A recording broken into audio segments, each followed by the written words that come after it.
स्वामी तारक मंत्राकडे वळूया. तुम्हाला जमेल तसे कुठलीही चाल लावून बोलू शकता.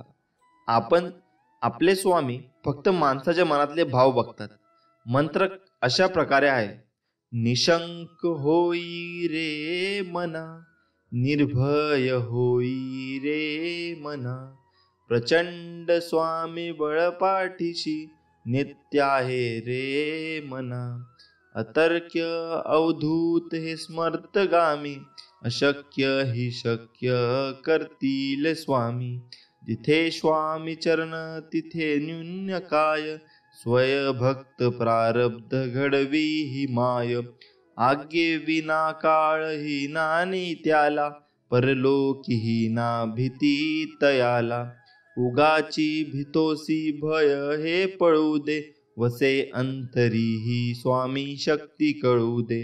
जगी जन्म मृत्यू असे खेळ ज्याचा, नको घाबरूस तू असे बाळ त्याचा. खरा होई जागा श्रद्धे सहित, कसा होसी त्यावेन तू स्वामी भक्त. आठव कितीदा दिली त्यांनी साथ, नको डगमगू स्वामी देतील हात. विभूती नमन नाम ध्यानार्धी तीर्थ, स्वामीच या पंचामृतात हे तीर्थ घेई आठवी रे प्रचिती. ना सोडती तया जया स्वामी घेती हाती. श्री स्वामी समर्थ. झालेली सेवा स्वामी चरणी अर्पण करून आपण आजचा व्हिडिओ इथे संपवूया. आज आपण खरी भक्ती म्हणजे नेमके काय, स्वामी समर्थ महाराज काय म्हणतात, हे आपण या व्हिडिओच्या माध्यमातून जाणून घेणार आहोत. चला तर मग विषयाकडे वळूया आणि आपला संपूर्ण व्हिडिओ बघूया. आपले स्वामी समर्थ महाराज अनेक घटना प्रसंगातून समाजाला विविध बोध शिकवण उपदेश करत असतात. स्वामींची लीला ह्या अद्भुत आणि अचंबित करणाऱ्या आहेत. ज्या व्यक्तींना स्वामींचा अनुभव आला आहे, प्रचिती आली आहे, त्या व्यक्तींना याचा प्रत्यक्ष अनुभव वास येतो. अक्कलकोट येथे स्वामी सुमारे 22 वर्ष होते. या काळात त्यांनी हजारो आर्त, अर्थार्थी, जिज्ञासू आणि मुमुक्षू यांच्या मनोकामना पूर्ण केल्या. दुष्टांना सुष्ट बनवले. ढोंग्यांचे ढोंग उघडून करून अज्ञ जनांना खऱ्या ईश्वरनिष्ठाची ओळख करून दिली. अशा प्रकारे विस्कटलेली घडी पूर्ववत बसवण्यासाठी, निष्ठावान भक्तांना आत्मानंदाची प्राप्ती करून देण्यासाठी आणि जगात सधर्म, सुसंस्कृती आणि भक्तिप्रेमाची गुढी उभारण्यासाठी अनंत लीला केल्या असे म्हटले जाते. अशाच एका प्रसंगात स्वामींनी खरी भक्ती म्हणजे नेमके काय याबाबत बोध दिला. नेमके काय घडले पाहूया. एकदा स्वामी विश्राम करत असताना बाळाप्पा त्यांचे पाय चेपत असतात. तेवढा स्वामी एकदम जागे होऊन लोण्याची मागणी करतात. लोणी खाऊन संतुष्ट होऊन स्वामी बाळाप्पाला भक्तीचा अर्थ विचारतात. बाळाप्पा प्रांजळपणाने स्वामीवरच तो प्रश्न फिरवतात. स्वामी म्हणतात की भक्ती म्हणजे ईश्वराला वाहून जाणे. आयुष्य आपले नसून ईश्वराचे असे मानून तन, मन आणि धनाने केलेले समर्पण म्हणजे भक्ती. दुसरीकडे एक गोसावी जलोदर रोगाने ग्रस्त होता. त्या रोगामुळे त्यांच्या पोटा सदैव कळा निघायच्या. पण त्यांची द्वारकेला जाऊन द्वारकनाथांचे दर्शन करावे अशी तीव्र इच्छा होती. मृत्यूपूर्वी द्वारकेला जाऊन कृष्ण दर्शन करायचे असा निश्चय गोसावी करतो. द्वारकेला जाताना रात्री स्वामी संन्यासी रूपात गोसाव्याला स्वप्नात दृष्टांत देतात आणि अक्कलकोटला बोलवतात. गोसावी थोडा विचार करून अक्कलकोटला येतो. स्वामी त्याला पाहिल्याबरोबर विचारतात की क्यों द्वारका जा रहे थे ना, यहाँ अक्कलकोट कैसे पहुंचे. स्वामींच्या प्रश्नांची गोसावी विस्मित होतो. गोसाव्याची अवस्था पाहून स्वामी म्हणतात की हमने ही बुलाया था. खऱ्या भक्ताची तळमळ जाणल्याशिवाय आम्ही कसे राहणार. श्रीकृष्णाच्या दर्शनाची गोसाव्याची मनोकामना स्वामी पूर्ण करतात. गोसावी धन्य होतो. गोसावी म्हणतो की माझी इच्छा पूर्ण झाली आहे. आता देवाज्ञा झाली तरीही काही हरकत नाही. ही वेळ अजून आली नाही असे सांगून स्वामी गोसाव्याला एका झाडाचा पाला देतात. हा पाला रोज वाटून खात जा. काही दिवसांनी गोसावी रोगमुक्त होतो. स्वामी म्हणतात की अनन्य भाव भक्ती असलेल्या शिष्याची मनोकामना आम्हाला पूर्ण करावीच लागते. ज्याची भक्ती पक्व दिशेला गेलेली असते त्याची कामना गुरु स्वतः पूर्ण करतात व स्वामी असेच आपल्या पाठीमागे कायमस्वरूपी आहेत. त्यामुळे स्वामी म्हणतात, घाबरू नकोस, मी तुझ्या पाठीशी आहे. मित्रांनो, अजून प्रार्थनेचे फळ लवकर मिळावे म्हणून स्वामींचा उपदेश कायम लक्षात ठेवा. देवाने आपली इच्छा पूर्ण करावी असे प्रत्येकाला वाटते, पण त्या मागण्यात किती आतुरता आहे हे देव ताडून पाहतो. म्हणून स्वामी म्हणतात, प्रार्थना सगळेच करतात, परंतु सगळ्यांचीच प्रार्थना फळतेच असे नाही का? याचे कारण स्वामी समर्थ महाराज एका दृष्टांत देऊन सांगतात. एकदा समस्त शिष्यासमवेत स्वामी समर्थ महाराज प्रवासात निघाले होते. प्रवासात असताना अवकाळी पाऊस सुरू झाला. स्वामींची सोबत असूनही सगळे बिथरले होते. सर्वांनी एका झाडाचा आश्रय घेतला. सगळेजण पाऊस थांबण्याची वाट पाहत होते, परंतु पावसाचा जोर वाढतच चालला होता. असे चालत राहिले तर पूरसदृश्य परिस्थिती निर्माण होईल या भीतीने सगळे भक्त स्वामींना शरण गेले. तेव्हा स्वामी म्हणाले, अरे, अशी गयावया करण्यापेक्षा त्या पावसाला हात जोडून विनवणी करा, प्रार्थना करा. सर्वांनी मनापासून प्रार्थना केली तर तो तुमचं नक्की ऐकेल. प्रार्थनेत शक्ती असतेच, परंतु सामूहिक प्रार्थना लवकर फळते. यासाठी सर्वांनी एकमुखाने एक दिलाने प्रार्थना करा. सर्वांना स्वामींचे म्हणणे पटले. सर्व भक्तांनी प्रार्थना केली आणि काय आश्चर्य, पाऊस कमी होत होत पूर्ण थांबला. तात्पर्य हेच, स्वामी सांगतात, एखादी गोष्ट तळमळीने केली तर तिचे फळ निश्चित मिळते. प्रार्थना अशी करा की समोरच्याला तुमचे ऐकावेच लागेल. एवढी शक्ती तुमच्या शब्दामध्ये आणि भावनेमध्ये असायला हवी, तर ती खरी प्रार्थना. मासे मागावे ज्यात केवळ आपल्या हिताचा नाही तर सर्व सृष्टीचा अर्थात सर्व जीवसृष्टीचा भल्याचा विचार केला असेल. दुसऱ्याचे वाईट आणि माझे चांगले ही भावना असेल तर तुमची इच्छा कधीच पूर्ण होणार नाही. हे कायम लक्षात ठेवा. स्वामी समर्थ सर्वांचे कल्याण करतील. त्यासाठी आपणही समतेने, ममतेने, आपुलकीने सर्वांचा विचार करायला हवा. श्री स्वामी समर्थ. जय जय स्वामी समर्थ. मित्रांनो, खूप जणांना असा प्रश्न पडतो की आम्ही मांसाहार करतो तर आम्ही स्वामी सेवा करावी किंवा नाही. मग मांसाहार केल्यावर स्वामी सेवा किंवा इतर देवतांच्या सेवा कराव्यात की नाही? पण मांसाहार करायचं नाही म्हटलं तरी अडथळा बनून मध्ये येतो. आपल्या सर्वांच्या मनात खूप साऱ्या प्रश्नांचं वादळ निर्माण होत असेल. जसे की आपण मांसाहार करतो, मग स्वामी सेवा कशी करायची? मी मांसाहार करत नाही पण घरचे करतात, तर मी स्वामी सेवा करू शकतो की नाही? मांसाहार केल्या दिवशी सेवा करावी की नाही, किंवा ती कशी करावी? अशा प्रकारचे खूप प्रश्न आपल्या मनात निर्माण होतात.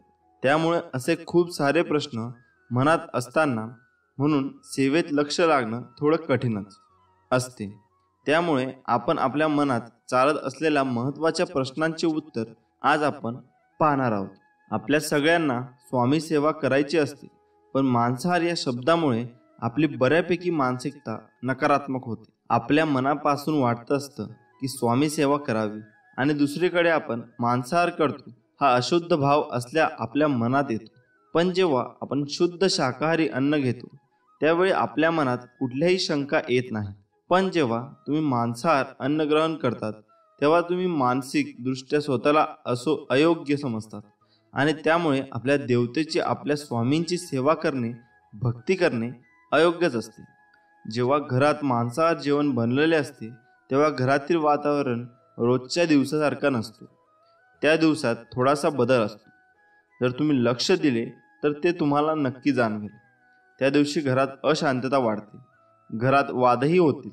म्हणून मांसाहार हा स्वामी सेवेतील अडथळा होऊ शकतो.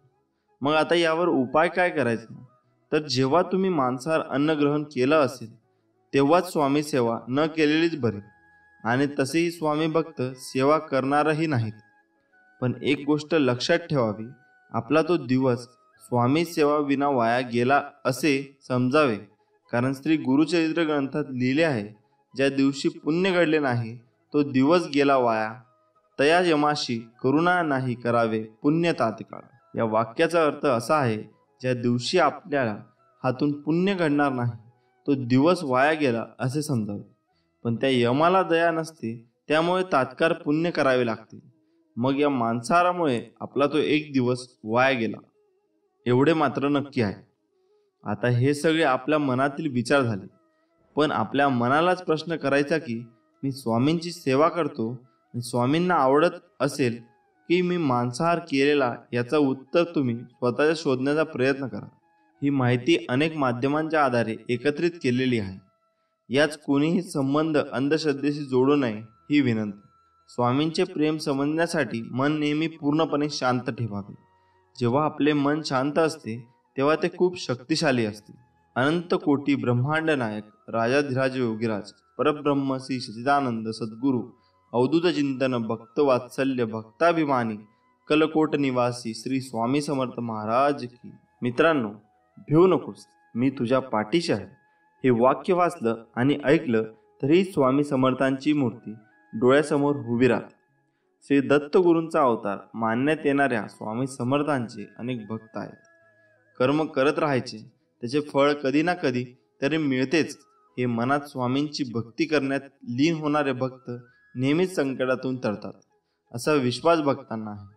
कितीही संकट आली तरी स्वामींचे नामस्मरण केल्यानंतर आणि स्वामींनी सांगितलेले जीवनाचे सार लक्षात घेऊन वागल्याने नक्कीच जीवनाचे सार्थक होते.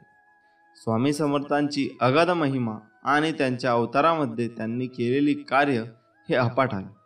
रोजच्या जगण्यात आपण कसेही जगतो, पण आपल्या आयुष्यात काय बरोबर आहे आणि काय चूक आहे या गोष्टी आपण ठरवणे अत्यंत गरजेचे आहे. श्रीमंतीचा गर्व नको, स्वाभिमानाने जगावे, मीपणा सोडा, सर्वांशी प्रेमाने वागा, मन परमेश्वराच्या चिंतनात गुंतवा, थोरा मोठ्यांचा आदर करा, कर्मावर आणि स्वामींवर विश्वास ठेवा. कितीही संकटे आली तरी तुम्ही त्यातून बाहेर याल. हातावरील रेषेत दडलेले भविष्य पाहू नका, तर त्याच हाताने प्रामाणिकपणे काम आणि मुखात स्वामी नाम राहू द्या. एखादी भेट तेव्हा शुद्ध असते तेव्हा ती शुद्ध मनाने चांगल्या व्यक्तीला योग्य वेळी आणि योग्य ठिकाणी निस्वार्थपणे दिली जाते. विनाकारण चिंता आणि भीती एखाद्या रोगाप्रमाणे आहे, जी तुम्हाला आतून पोखरत राहते. स्वामी म्हणतात, जीवनात भविष्य आहे ना भूतकाळात आहे. जीवन तर या क्षणी वर्तमान काळात आहे. जे झाले ते चांगलेच झाले, जे होत आहे ते चांगलेच होत आहे आणि जे होणार आहे तेही चांगलेच होणार आहे. तुम्हाला जे मिळत आहे ते तुमच्यासाठी योग्य आहे की नाही हे तुम्हाला माहीत नाही, मात्र मला नक्कीच माहीत आहे आणि मी तुमच्यासाठी जे चांगले आहे तेच देणार. प्रत्येक गोष्ट मनासारखी घडली असती तर जीवनात दुःख उरलं नसतं. दुःखच जर उरलं नसतं तर सुख कोणाला कळलं नसतं. सज्जन व्यक्ती कल्याणासाठी आणि दृष्ट व्यक्ती विनाशासाठी असतात. धर्मस्थापनेसाठी युगयुगाने मी प्रत्येक युगात जन्म घेत आलो आहे. मृत्यूनंतर जे जे काढून घेईल जाईल तो संसार असेल, पण मृत्यूनंतर जे चितेच्या ज्वालासोबत लपटून येईल ते तुमचे कर्म असेल आणि मी तुमच्या सोबत असेल. एक शब्द आहे नशीब, याच्याशी लढून बघा आणि हरला नाहीत तर सांगा. अजून एक शब्द आहे स्वामी, आता त्याने बोलून तर बघा. मनासारखं नाही झालं तर सांगा. जेव्हा जेव्हा तुला माझी गरज असेल तेव्हा तेव्हा तुझ्यासाठी नक्कीच धावते. विश्वास ठेव, अरे जो माझा हात पकडतो त्याला कधी ना कधी कोणाचे पाय पकडायची गरज भासत नाही. तुझ्या अंतरात्म्यामध्ये आहे मी, तुला हरू देणार नाही. या कलियुगात तुला एकटे पडू देणार नाही. तू कर मत फिक्र, जो हुआ नहीं मैं करूंगा वो जो तूने सोचा ही नहीं. सुखी आणि यशस्वी जीवनासाठी आचार्य चाणक्यांनी नीतिशास्त्रामध्ये विविध सूत्र सांगितले आहेत. जे लोक या नीतीचे पालन करतात त्यांच्या जीवनातील सर्व समस्या नष्ट होतात. आचार्य चाणक्यांनी एका नीतीमध्ये 3 अशा लोकांबद्दल सांगितले आहे. त्यांचे भले करून देखील आपल्याला दुःख मिळण्याची शक्यता राहते. चाणक्य नीतीनुसार या 3 लोकांपासून दूर राहण्यातच आपले हित आहे. एखाद्या मूर्ख व्यक्तीला उपदेश देऊ नये. मूर्ख व्यक्ती नेहमीच प्रत्येक गोष्टीसाठी चुकीचा तर्क वितर्क करत राहतो. यांना समजून सांगणे खूप कठीण काम आहे. एखादा श्रेष्ठ व्यक्ती सुद्धा एखाद्या मूर्खाला विद्वान बनवू शकत नाही. यामुळे मूर्ख लोकांसमोर ज्ञानाच्या गोष्टी करू नये, अन्यथा आपल्यालाच मानसिक तणावाला सामोरे जावे लागते. वाईट स्वभावाची स्त्री. जर एखादी स्त्री वाईट स्वभावाची असेल आणि तिला फक्त पैशांचा मोह असेल तर पुरुषाने अशा स्त्रीपासून दूरच राहावे. समजूतदार पुरुष तोच आहे जो अधार्मिक स्त्रीपासून दूर राहतो. धर्माच्या मार्गावरून भटकलेल्या स्त्रीचे भरण पोषण केल्यानेही यश प्राप्त होत नाही. वाईट स्वभावाच्या स्त्री संपर्कात राहिल्यास कुटुंब आणि समाजात अपयशाची प्राप्ती होते. विनाकारण दुःखी व्यक्ती, जे लोक विनाकारण दुःखी राहतात ते नेहमी देवाला दोष देत राहतात. आहे त्या सुख सुविधांमध्ये संतुष्ट राहत नाही, इतरांचे सुख पाहू शकत नाही. अशा लोकांपासून नेहमी दूरच राहण्यामध्ये शहाणपण आहे. हे लोक नेहमी दुःखी राहतात आणि जो या व्यक्तींच्या संपर्कात येतो त्यालाही या व्यक्ती सांगून सांगून दुःखी करतात. त्यामुळं स्वामी आपल्याला म्हणतात की भिवू नकोस बाळा, मी तुझ्या पाठीशी आहे. तू तुझं कर्म करत राहा, मी सदैव तुझ्या पाठीशी राहीन. व्यक्तीच्या जीवनाचे दोन पैलू आहेत. जेव्हा तो त्यांच्या चांगल्या आणि वाईट अवस्थेतून जात असतो, परंतु ज्याप्रमाणे चांगली वेळ निघून जाते तसेच वाईट काळही नेहमी नसतो. कदाचित आपण ऐकले असेल की जेव्हा एखाद्या व्यक्तीसोबत चांगले किंवा वाईट घडत असते तेव्हा देव त्याला काहीतरी संकेत देतो, पण ते त्या व्यक्तीला समजत नाही. त्याला असे वाटते की हा वाईट काळ का आला असेल, माझ्याकडून काय चूक झाली आहे हे देखील मला माहीत नाही.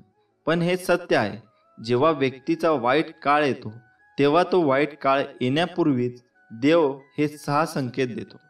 तेव्हा वेळ असतानाच ते संकेत समजून घ्या आणि वाईट काळासोबत लढण्यासाठी तयार राहा. वाईट काळ येण्याआधी देव हे 6 संकेत देतो.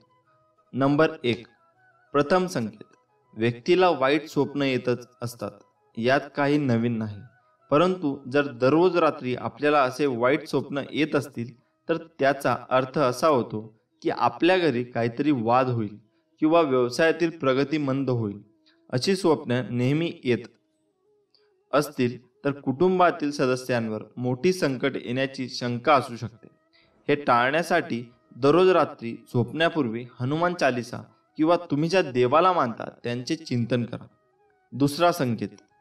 जर आपण आपल्या स्वप्नात कुणाला रडताना बघितले तर ते एक अतिशय वाईट स्वप्न आहे.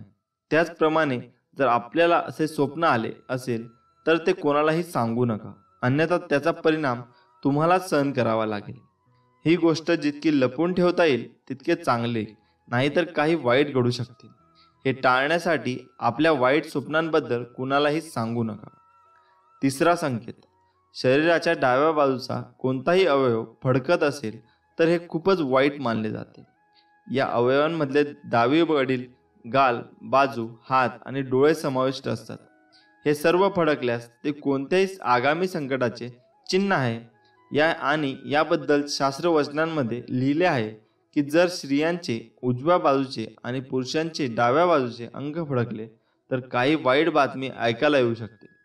अशा वेळी देवाचे चिंतन करा किंवा इतर कोणत्याही दुसऱ्या कामात स्वतःला व्यस्त करा. यामुळे वाईट विचार येणे बंद होईल. चौथा संकेत. जर तुम्ही काळ्या मांजरीला बघितले किंवा तुम्ही कधीही न बघितलेली काळी मांजर आपल्या घरात आली आणि ती तुमच्याकडे बघत असेल तर याचा प्रभाव हा वाईट असतो. शास्त्रवचनानुसार काळ्या मांजरीला अशुभ मानले जाते. जर ती मांजर तुम्हाला घाबरवण्याचा प्रयत्न करीत असेल तर समजून घ्या की तुमच्यावर एखादे मोठे संकट येणार आहे. हे टाळण्यासाठी मांजरीच्या डोळ्यांकडे न बघता तिला हलकवून द्या आणि देवाकडे आपल्या कुटुंबाला सुखी ठेवण्यासाठी प्रार्थना करा. पाचवा संकेत. घरात झाडू मारत असताना आपल्याला कोणतीही अनावश्यक वस्तू दिसली जी आपण यापूर्वी कधी पाहिलेली नसेल तर समजून घ्या की त्या गोष्टीमुळे एखादी समस्या उद्भवू शकते. अशा वेळी ती वस्तू उचलून योग्य जागी ठेवा आणि तिची माफी मागा किंवा ती पवित्र ठिकाणी विसर्जित करा. यामुळे आपले दुःख काही प्रमाणात कमी होईल. सहावा संकेत. पालीशी संबंधित अनेक समज शास्त्रांमध्ये लिहिलेले आहे. पाल ही चांगले आणि वाईट दोन्ही संकेत देते. आपण अचानक आपल्या घरात पाली लढताना बघितल्या आणि लढता लढता त्या अचानक गायब झाल्या तर समजून घ्या की ही संकटाची बाब आहे. एका बाजूला याचा अर्थ असा होतो की आपले कुणासोबत तरी भांडण होणार आहे. म्हणून जर आपल्या घरामध्ये पाली लढत असतील तर त्यांना वेगळे करा. हे कायम सगळे संकेत नेहमी लक्षात ठेवा. श्री स्वामी समर्थ. देव कधीच भेटला नाही, भेटेल की नाही माहीत नाही, पण देवासारखी तुमच्यासारखी स्वामी भक्त माणसे भेटली यात आमचे भरपूर मोठे भाग्य आहे. फक्त कुणाच्या सांगण्यावरून आपल्या मनात एखाद्या व्यक्तीविषयी चांगले किंवा वाईट मत बनवण्यापेक्षा जर का आपण स्वतः 4 पावले चालून समोरासमोर त्या व्यक्तीसोबत संवाद साधून मगच खात्री करा. भगवा देव तो माझा, मी भगवा भक्त त्याचा, ज्याने केले मराठ्यांचे स्वराज्य स्थापन, तो भगवा देव फक्त शिवबा माझा. नाती जपण्यासाठी संवाद आवश्यक आहे. बोलताना शब्दाची उंची वाढवा, आवाजाची उंची नाही. कारण पडणाऱ्या पावसामुळे शेती पिकते, विजांच्या कडकडाटामुळे नाही. प्रेम सर्वांवर करा, श्रद्धा फक्त देवावर ठेवा. कुणा वाचून कुणाचे काही अडत नाही. जरी हे खरे असले तरी कोण केव्हा उपयोगी पडेल हे सांगता येत नाही. जो वाहतो तो झरा असतो आणि थांबते ते डबके असते. डबक्यावर डास येतात आणि झऱ्यांवर राजहंस. निवड तुमची आहे. ध्येय दूर आहे म्हणून रस्ता सोडू नका. स्वप्न मनात धरलेलं कधीच मोडू नका. पावले पावली येतील कठीण प्रसंग, फक्त चंद्र तारकांना स्पर्श करून जिंकण्यासाठी जमिनीला सोडू नका. खेळ असो वा आयुष्य, आपलं सामर्थ्य तेव्हाच दाखवा जेव्हा समोरचा आपल्याला कमजोर समजत असेल. पक्षी जेव्हा जिवंत असतो तेव्हा तो किड्या मुंग्यांना खातो, पण जेव्हा पक्षी मरण पावतो तेव्हा तेच किड्या मुंग्या त्या पक्षाला खातात. वेळ आणि स्थिती केव्हाही बदलू शकते. कोणाचा अपमान करू नका आणि कोणाला कमीही लेखू नका. आपण कुणाचे वाईट केले नाही तर देव आपले सुद्धा वाईट करत नाही. तुम्ही खूप शक्तिशाली असाल, पण वेळ ही तुमच्यापेक्षाही शक्तिशाली आहे. एका झाडापासून लाखो माचीच्या काड्या बनवता येतात, पण एका माचीची काडी लाखो झाडे जाळून खाक करू शकते.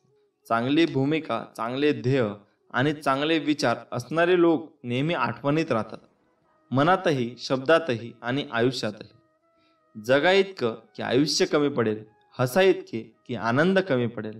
काही मिळाले तर नशिबाचा खेळ आहे, पण प्रयत्न इतके करा की परमेश्वराला देणं भागच पडेल. विश्वास ठेवा देवांवर, तो सगळं व्यवस्थित करतो.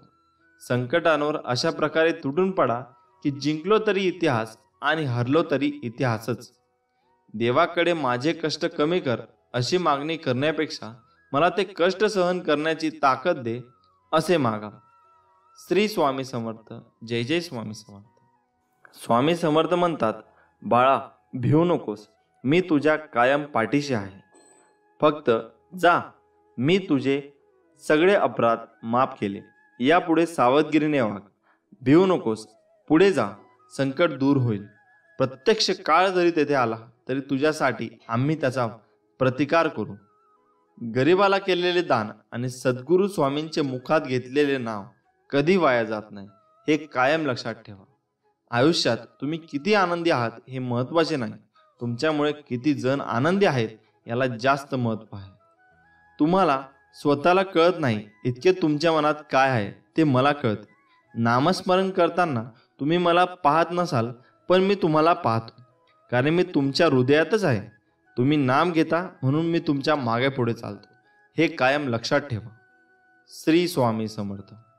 श्री दत्तात्रेय यांचे तिसरे अवतार म्हणून अक्कलकोटचे श्री स्वामी समर्थ मानले जातात. आपणाला आयुष्यात काही मिळवायचे असेल तर ती फक्त स्वामी कृपाच, दुसरं काहीही नको, ही खरी एक भावना अंतकरणात खोलवर रुजवावी, कारण तीच एकमेव शाश्वत सुखाच्या विसाव्याची जागा आहे. बाकी सर्व अशाश्वत असतं आणि म्हणूनच दुःखदायकही असतं. यासाठी स्वामी मला फक्त तुम्ही हवेत अशी तळमळ जीवाला लागली तरच स्वामींच्या अस्तित्वाची प्रचिती येत असते. आणि मग सुखदुःखासारख्या क्षुल्लक गोष्टींची बाधा स्वामी आपल्याला होऊनच देत नाहीत, कारण स्वामी माऊली म्हणजे साक्षात दत्तमूर्ती. दाय म्हणजे देणारा, सर्व काही आपल्या भक्तावर प्रेमाने लुटवणारा कृपा सिंधूच आहे तो. फक्त आपली अढळ निष्ठा आणि अनन्य प्रेम हवे माऊलीवर. तू कर मत फिक्र, जो हुआ नहीं मैं करूंगा वो जो तूने सोचा ही नहीं. श्री स्वामी समर्थ. स्वामी म्हणतात, फक्त तू कोणाला फसवू नकोस, मी आहे तुझ्या पाठीशी, तुझी फसवणूक होऊ देणार नाही. अडचणी आयुष्यात नव्हे तर मनात असतात. ज्या दिवशी मनावर विजय मिळवाल त्या दिवशी आपोआप मार्ग निघाल.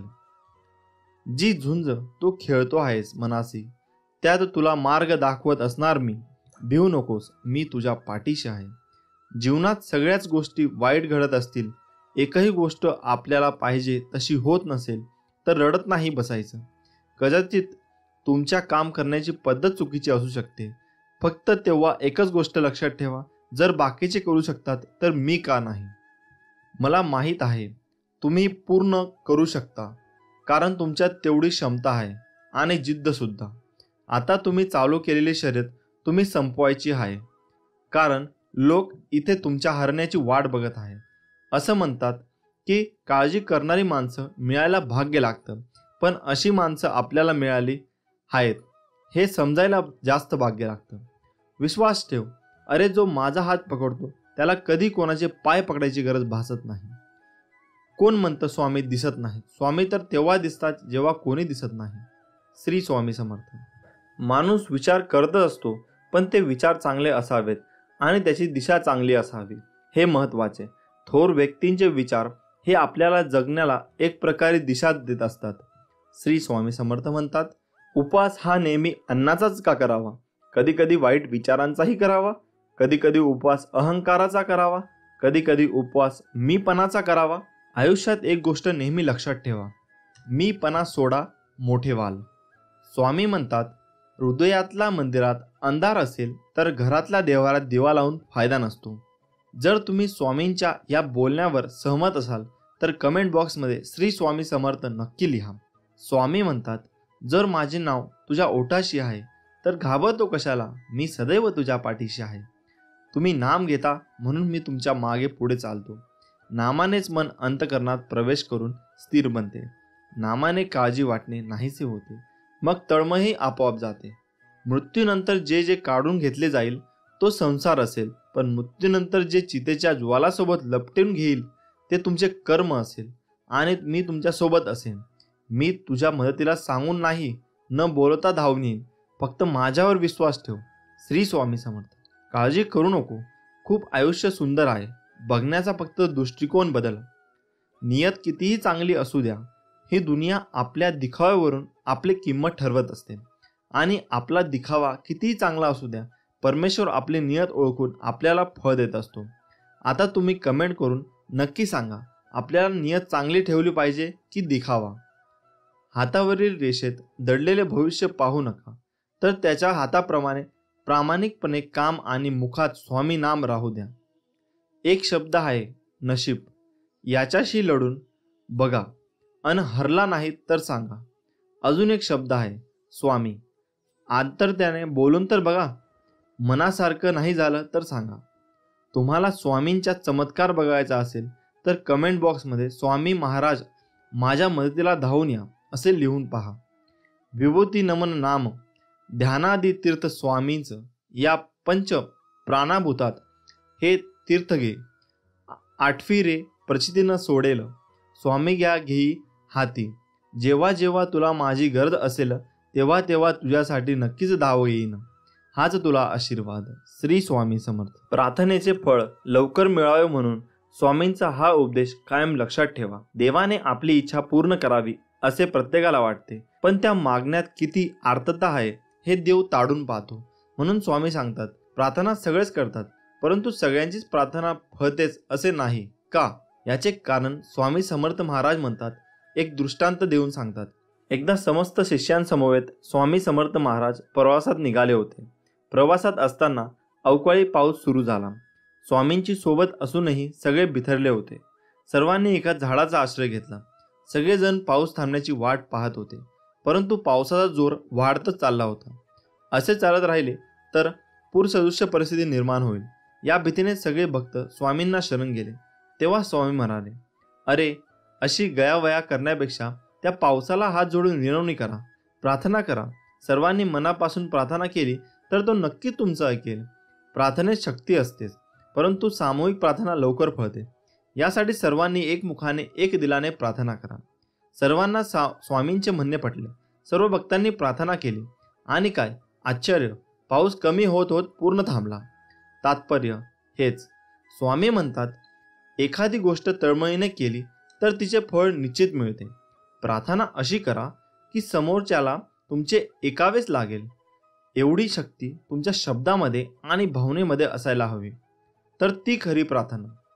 मागणे असे असावे ज्यात केवळ आपल्या हिताचा नाही तर सर्व सृष्टीचा अर्थात सर्व जीवसृष्टीच्या भल्याचा विचार केला असेल. दुसऱ्याचे वाईट आणि माझे चांगले ही भावना असेल तर तुमची इच्छा कधीच पूर्ण होणार नाही. हे कायम लक्षात ठेवा. स्वामी समर्थ सर्वांचे कल्याण करतील, त्यासाठी आपणही समतेने, ममतेने, आपुलकीने सर्वांचा विचार करायला हवा. श्री स्वामी समर्थ. स्वामी म्हणतात, कधी कधी आयुष्यामध्ये खूप दुःख यातना सहन कराव्या लागतात. असं वाटतं की खरंच देव आहे का, इथपर्यंत शंका येतात. पण खरं तर हीच वेळ आपल्या परीक्षेची असते. विश्वास ठेवा, इथूनच स्वामी लीला सुरू होते, इथूनच खेळ सुरू होतो. फक्त विश्वास तुटू देऊ नका. आई बाळाला हवेत भिरकवते, काही क्षण ते हवेतही असतं, पण ते हसत असतं, कारण त्याचा विश्वास असतो कोणी आहे जे आपल्याला पडू देणार नाही. तोच विश्वास तुमचा स्वामींवर हवा. कधी कधी वाटतं हे कसं होईल, हे शक्य आहे का, पण लक्षात ठेवा की तुम्ही तुमच्या बुद्धीच्या कुवतीवर शक्य आणि अशक्य ठरवता, पण स्वामींना या जगात अशक्य असे काहीच नाही. अशक्य ही शक्य करतील स्वामी. स्वामी तेच देतात जे तुमच्यासाठी योग्य आहे, फक्त तुमचा त्याच्यावर विश्वास पाहिजे. उधळा गुलाल वाजवारे नगारे, त्रैलोक्याचे स्वामी आज धरतीवर आले. अनुसुयेचा तूच दत्त, सुमतीचा तूच श्रीपाद, अंबा भवानीचा तूच नरहरी, आम्हा कैवाऱ्यांचा तूच स्वामी. अशक्य ही करतील हे सारे करीतो शक्य, एक क्षणात भिवू नकोस मी तुझ्या पाठीशी आहे, असे सदा सांगे आम्हास. नमस्कार मित्रांनो, सर्वप्रथम तुम्हाला सर्वांना श्री स्वामी समर्थ. आज आपण या व्हिडिओच्या माध्यमातून स्वामींच्या प्रकट दिनाविषयी खरी हकीकत जाणून घेणार आहोत. चला तर मित्रांनो, जाणून घेऊया स्वामी समर्थ महाराज कधी आले, कुठून आले, ते कोण होते याबद्दल कोणालाच काही माहीत नाही. पण स्वामीसूत नावाचे त्यांचे एक अतिशय महान भक्त होऊन गेले. त्यांना स्वामी समर्थ आपला मुलगा मानायचे. तर त्यांच्या अनुभवावरून आपल्याला समजेल की स्वामी कसे प्रकटले. तर स्वामींच्या प्रकटण्याची हकीकत अशी, शेकडो वर्षापूर्वी एका पंजाब प्रांतात हस्तिनापूर पासून 12 कोस जवळपास 24 किलोमीटर अंतरावर छेलीखेडा नावाचा गाव होता. त्या ठिकाणी विजयसिंग नावाचा एक लहान मुलगा आपल्या भाऊ आणि भावजायाबरोबर राहायचा. तो मुलगा कोणाही बरोबर मिसळायचा नाही. तर तिथून थोड्याशा अंतरावर असणाऱ्या साधारण पडक्या अशा जागेत एक खूप मोठा वटवृक्ष होता. त्यात एक छोटीशी दिवळी होती आणि त्यात एक छोटीशी गणपतीची मूर्ती होती. तर तो विजयसिंग खूप खिशात गोट्या भरून तिथे जायचा आणि त्या गणपतीबरोबर खेळायचा. पण तो मुलगा गणपतीला आपला मित्र मानून त्याचाही डाव स्वतःवरच घेऊन खेळायचा. असेच एक दिवस जात होते आणि त्या परमात्म्याला आपल्या आविष्कार दाखवण्याची गरज वाटू लागली आणि त्याने विजयसिंगला कारण बनवून आपला आविष्कार दाखवला. तर तो दिवस होता चित्रशुद्ध तृतीया आणि विजयसिंग रोजच्या आपल्या पद्धतीने याही दिवशी तिथे गेला गणपती बरोबर. पण आज अचानक त्याच्या मनात आले की रोज आपण खेळतोय आणि आज याने पण खेळायचे, आणि सर्व गोट्या त्या मूर्तीच्या समोर टाकल्या व ते बोलले, बाप्पा, रोज मीच तुझा डाव खेळतोय, पण तू आज नाही, आज तूच खेळायचं. बस इतकेच त्याच्या तोंडातून शब्द निघतच धरणी कंपत होऊ लागली. सर्वत्र ढग जमून अंधार होऊ लागला. वारे वेगाने वाहू लागले आणि कोणालाच काही कळेना की काय होतंय. पण काय करणार, ती अद्भुत शक्ती आज प्रकटणार होती आणि तिच्याच आगमनाने ही सूचना होती. आणि ज्या ठिकाणी गणेश मूर्ती होती त्या ठिकाणी धरणी दुभंकून एक 8 वर्षाची अतिशय तेजस्वी एक बालमूर्ती पकडली. आणि ते दुसरे तिसरे कोणीही नसून प्रत्यक्ष परब्रह्म श्री स्वामी समर्थ महाराज. आणि तो विजयसिंग गोट्या खेळताना तेव्हा स्वामींकडून हरला आणि बालरूप स्वामींनी त्याला गोट्या उधार दिल्या आणि परत भेटण्याचे वचन देऊन तेथून ते गुप्त झाले. आता शंका ही उपस्थित होईल की ही गोष्ट कशी काय कळाली. पण या गोष्टीचा उलगडा आज झाला. कोकणातील हरिभाऊ स्वामीसूत हे अक्कलकोटला आले होते आपल्या ऐहिक इच्छापूर्तीसाठी. तेव्हा ते तिथे काही दिवस वास्तव्याला होते आणि एक दिवस स्वामींना त्यांना जवळ बोलावले, मांडीवर घेतले, सांगितले की आजपासून तू माझा सूत झालास. सर्व घरदार सोडून दे आणि दर्या किराणी माझी ध्वजा उभी कर. हे ऐकून हरिभाऊंना रडू कोसळले, कारण ते इथे ऐहिक इच्छापूर्तीसाठी आले होते आणि महाराज तर सर्व सोडायला सांगत आहेत. हे पाहून त्यांना थोडं रडू कोसळलं. तेव्हा स्वामी त्यांना म्हणाले की रडतोयस काय? माझे पोट बघ किती मोठे आहे, त्यावर हात फिरून बघ. ज्यावेळी हरिभाऊंनी तसे केले त्यांना ज्ञान लागले आणि त्यामध्ये त्यांना आपले सगळे जन्म आठवू लागले आणि त्यातील त्यांना एक आपलाच जन्म आठवला, विजयसिंग. म्हणजे दुसरं तिसरं कोणी नाही तर तो स्वामी सुतांचाच पूर्ण अवतार होता. आणि त्यावर या सर्व गोष्टीचा उलगडा झाला आणि या गोष्टीला स्वतः स्वामींनी मान्यता दिली आणि ती पुढील प्रमाणे. स्वामी प्रकट दिनाचा उत्सव स्वामीसूत महाराजांनी सुरू केला आहे. ज्यावेळी स्वामीसूत महाराज हा उत्सव अक्कलकोटमध्ये करत होते तेव्हा भुजंगासारख्या भक्तांनी स्वामींना प्रश्न विचारला, स्वामीसूत हे काय करत आहे? तेव्हा स्वामींचे उत्तर असे होते, माझं बळ मी सदेह प्रकटलेल्या दिवसाचा उत्सव करत आहे. नाना रेखी नावाचे अहमदनगर येथे स्वामी भक्त होते. ते स्वामीसुतांच्या सांगण्यावरून अक्कलकोटला आले होते. तर ते पिंगला ज्योतिष विद्येत पारंगत होते. स्वामींनी त्यांना आज आज्ञा केली की माझी कुंडली बनव. तेव्हा त्यांना खूप आनंद झाला आणि त्यांना लगेचच कुंडली बनवण्याचं काम सुरू केलं आणि काही दिवसातच कुंडली बनली आणि त्यातील स्वामी प्रकटण्याचा मजकूर वरप्रमाणे होता. तर तेही कुंडली घेऊन स्वामीपाशी आले. तेव्हा तिथे भजनाचा कार्यक्रम सुरू होता. तेव्हा स्वामींनी ती कुंडली भक्ताला सांगून माळ्यावर टाकायला सांगितली आणि ज्यावेळी कार्यक्रम संपला आणि परत स्वामींनी कुंडली आणण्याची आज्ञा केली तेव्हा त्या कुंडलीवर हळद कुंकू अक्षता तुळस फूल वगैरे वाहून ते सर्व देवतांनी त्या कुंडलीची पूजा केली होती. आणि कुंडली पाहून स्वामींनी खूप खुश आणि नानांचा उजवा हात हातात घेऊन त्यांनी आपला हात हातात त्यांच्या ठेवला आणि त्यांच्या हातावर विष्णुपद उमटले. स्वामींचे याचाच अर्थ स्वामींनी वरील कुंडलीला म्हणजे प्रत्यक्षरित्या स्वामी सुतांनी मांडलेल्या स्वामींच्या प्रकटण्यालाच मान्यता दिली आणि त्यांचा प्रसाद म्हणून नाना रेखींच्या हातावर विष्णुपद उमटले. आणि आजही स्वामींची कुंडली स्वामींच्या अहमदनगरच्या मठात आहे. स्वामी समर्थ महाराज कार्दाली वनात योग्यांच्या मार्गदर्शन करायला येण्यापूर्वी ते जगात वेगवेगळ्या ठिकाणी स्वतःचे खरे नाव ओळख लपवून चंचल भारती, दिगंबर बुवा अशा नावाने सुद्धा कार्यरत होते. स्वामी समर्थ प्रकट दिन आपल्या सर्वांसाठी खूप मोठी महापर्वणी आहे आणि आपल्या सर्वांच्या पुण्याईने आपल्याला ही माहिती प्राप्त झाली. श्री स्वामी समर्थ. जय जय स्वामी समर्थ. स्वामी समर्थ म्हणतात, मी सगळीकडे आहे, मी कणाकणात व्यापून आहे, मीच पावन आहे, मीच आहे जल, गगनही मीच आहे, अक्कलकोटातही मीच आहे, दोन्ही ध्रुवांवर कैलास पर्वतावर मीच आहे, मी कुठेही गेलेलो नाही आणि जाणारही नाही, मी सदैव तुमच्या पाठीशी आहे. नको होऊ निराश, हारू नको, तुझा आत्मविश्वास, मी आहे तुझ्या जवळपास, झाकून तुझे नयन, कर चिंतन, बघ मी आहे तुझा जवळ.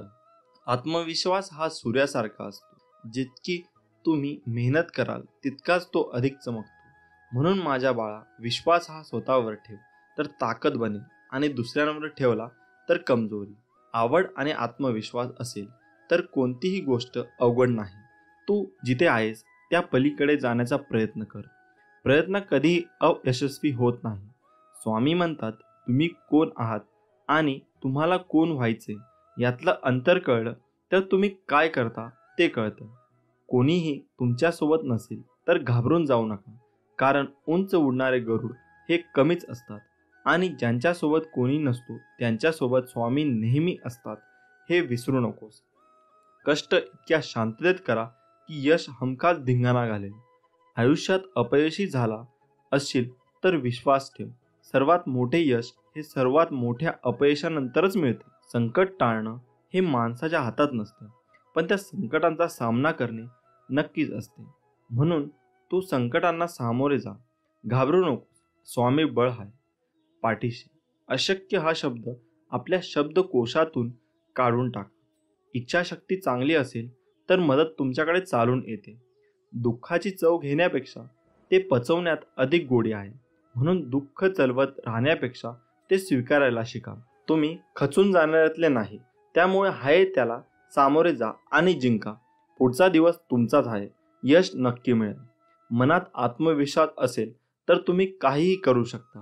मग तुम्हाला कशाचीही भीती वाटणार नाही.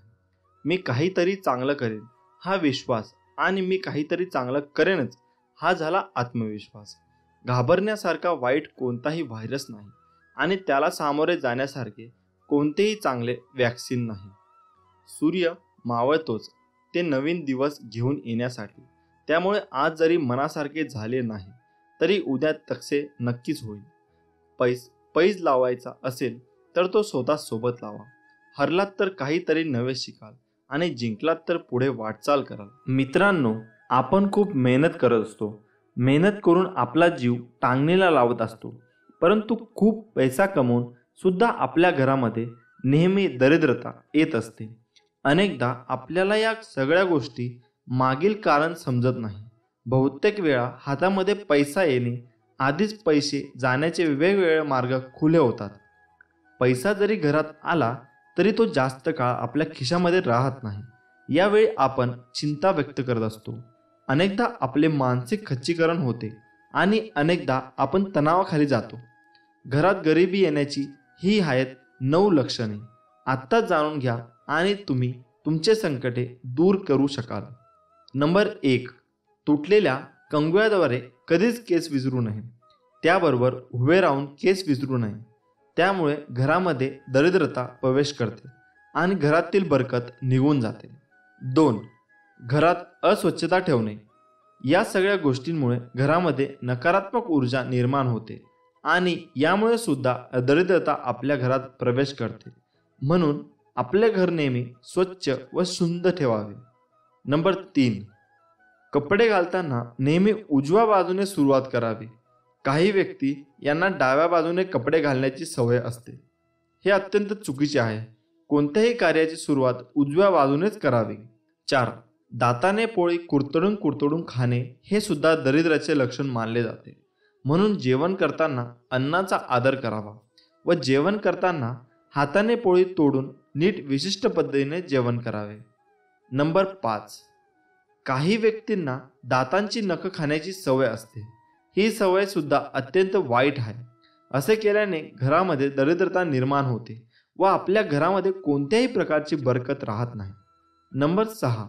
जर तुम्ही कपडे विकत घेण्यास सक्षम असेल तरीही तुम्ही फाटलेले कपडे घालत असाल तर हे दारिद्र्याचे लक्षण आहे.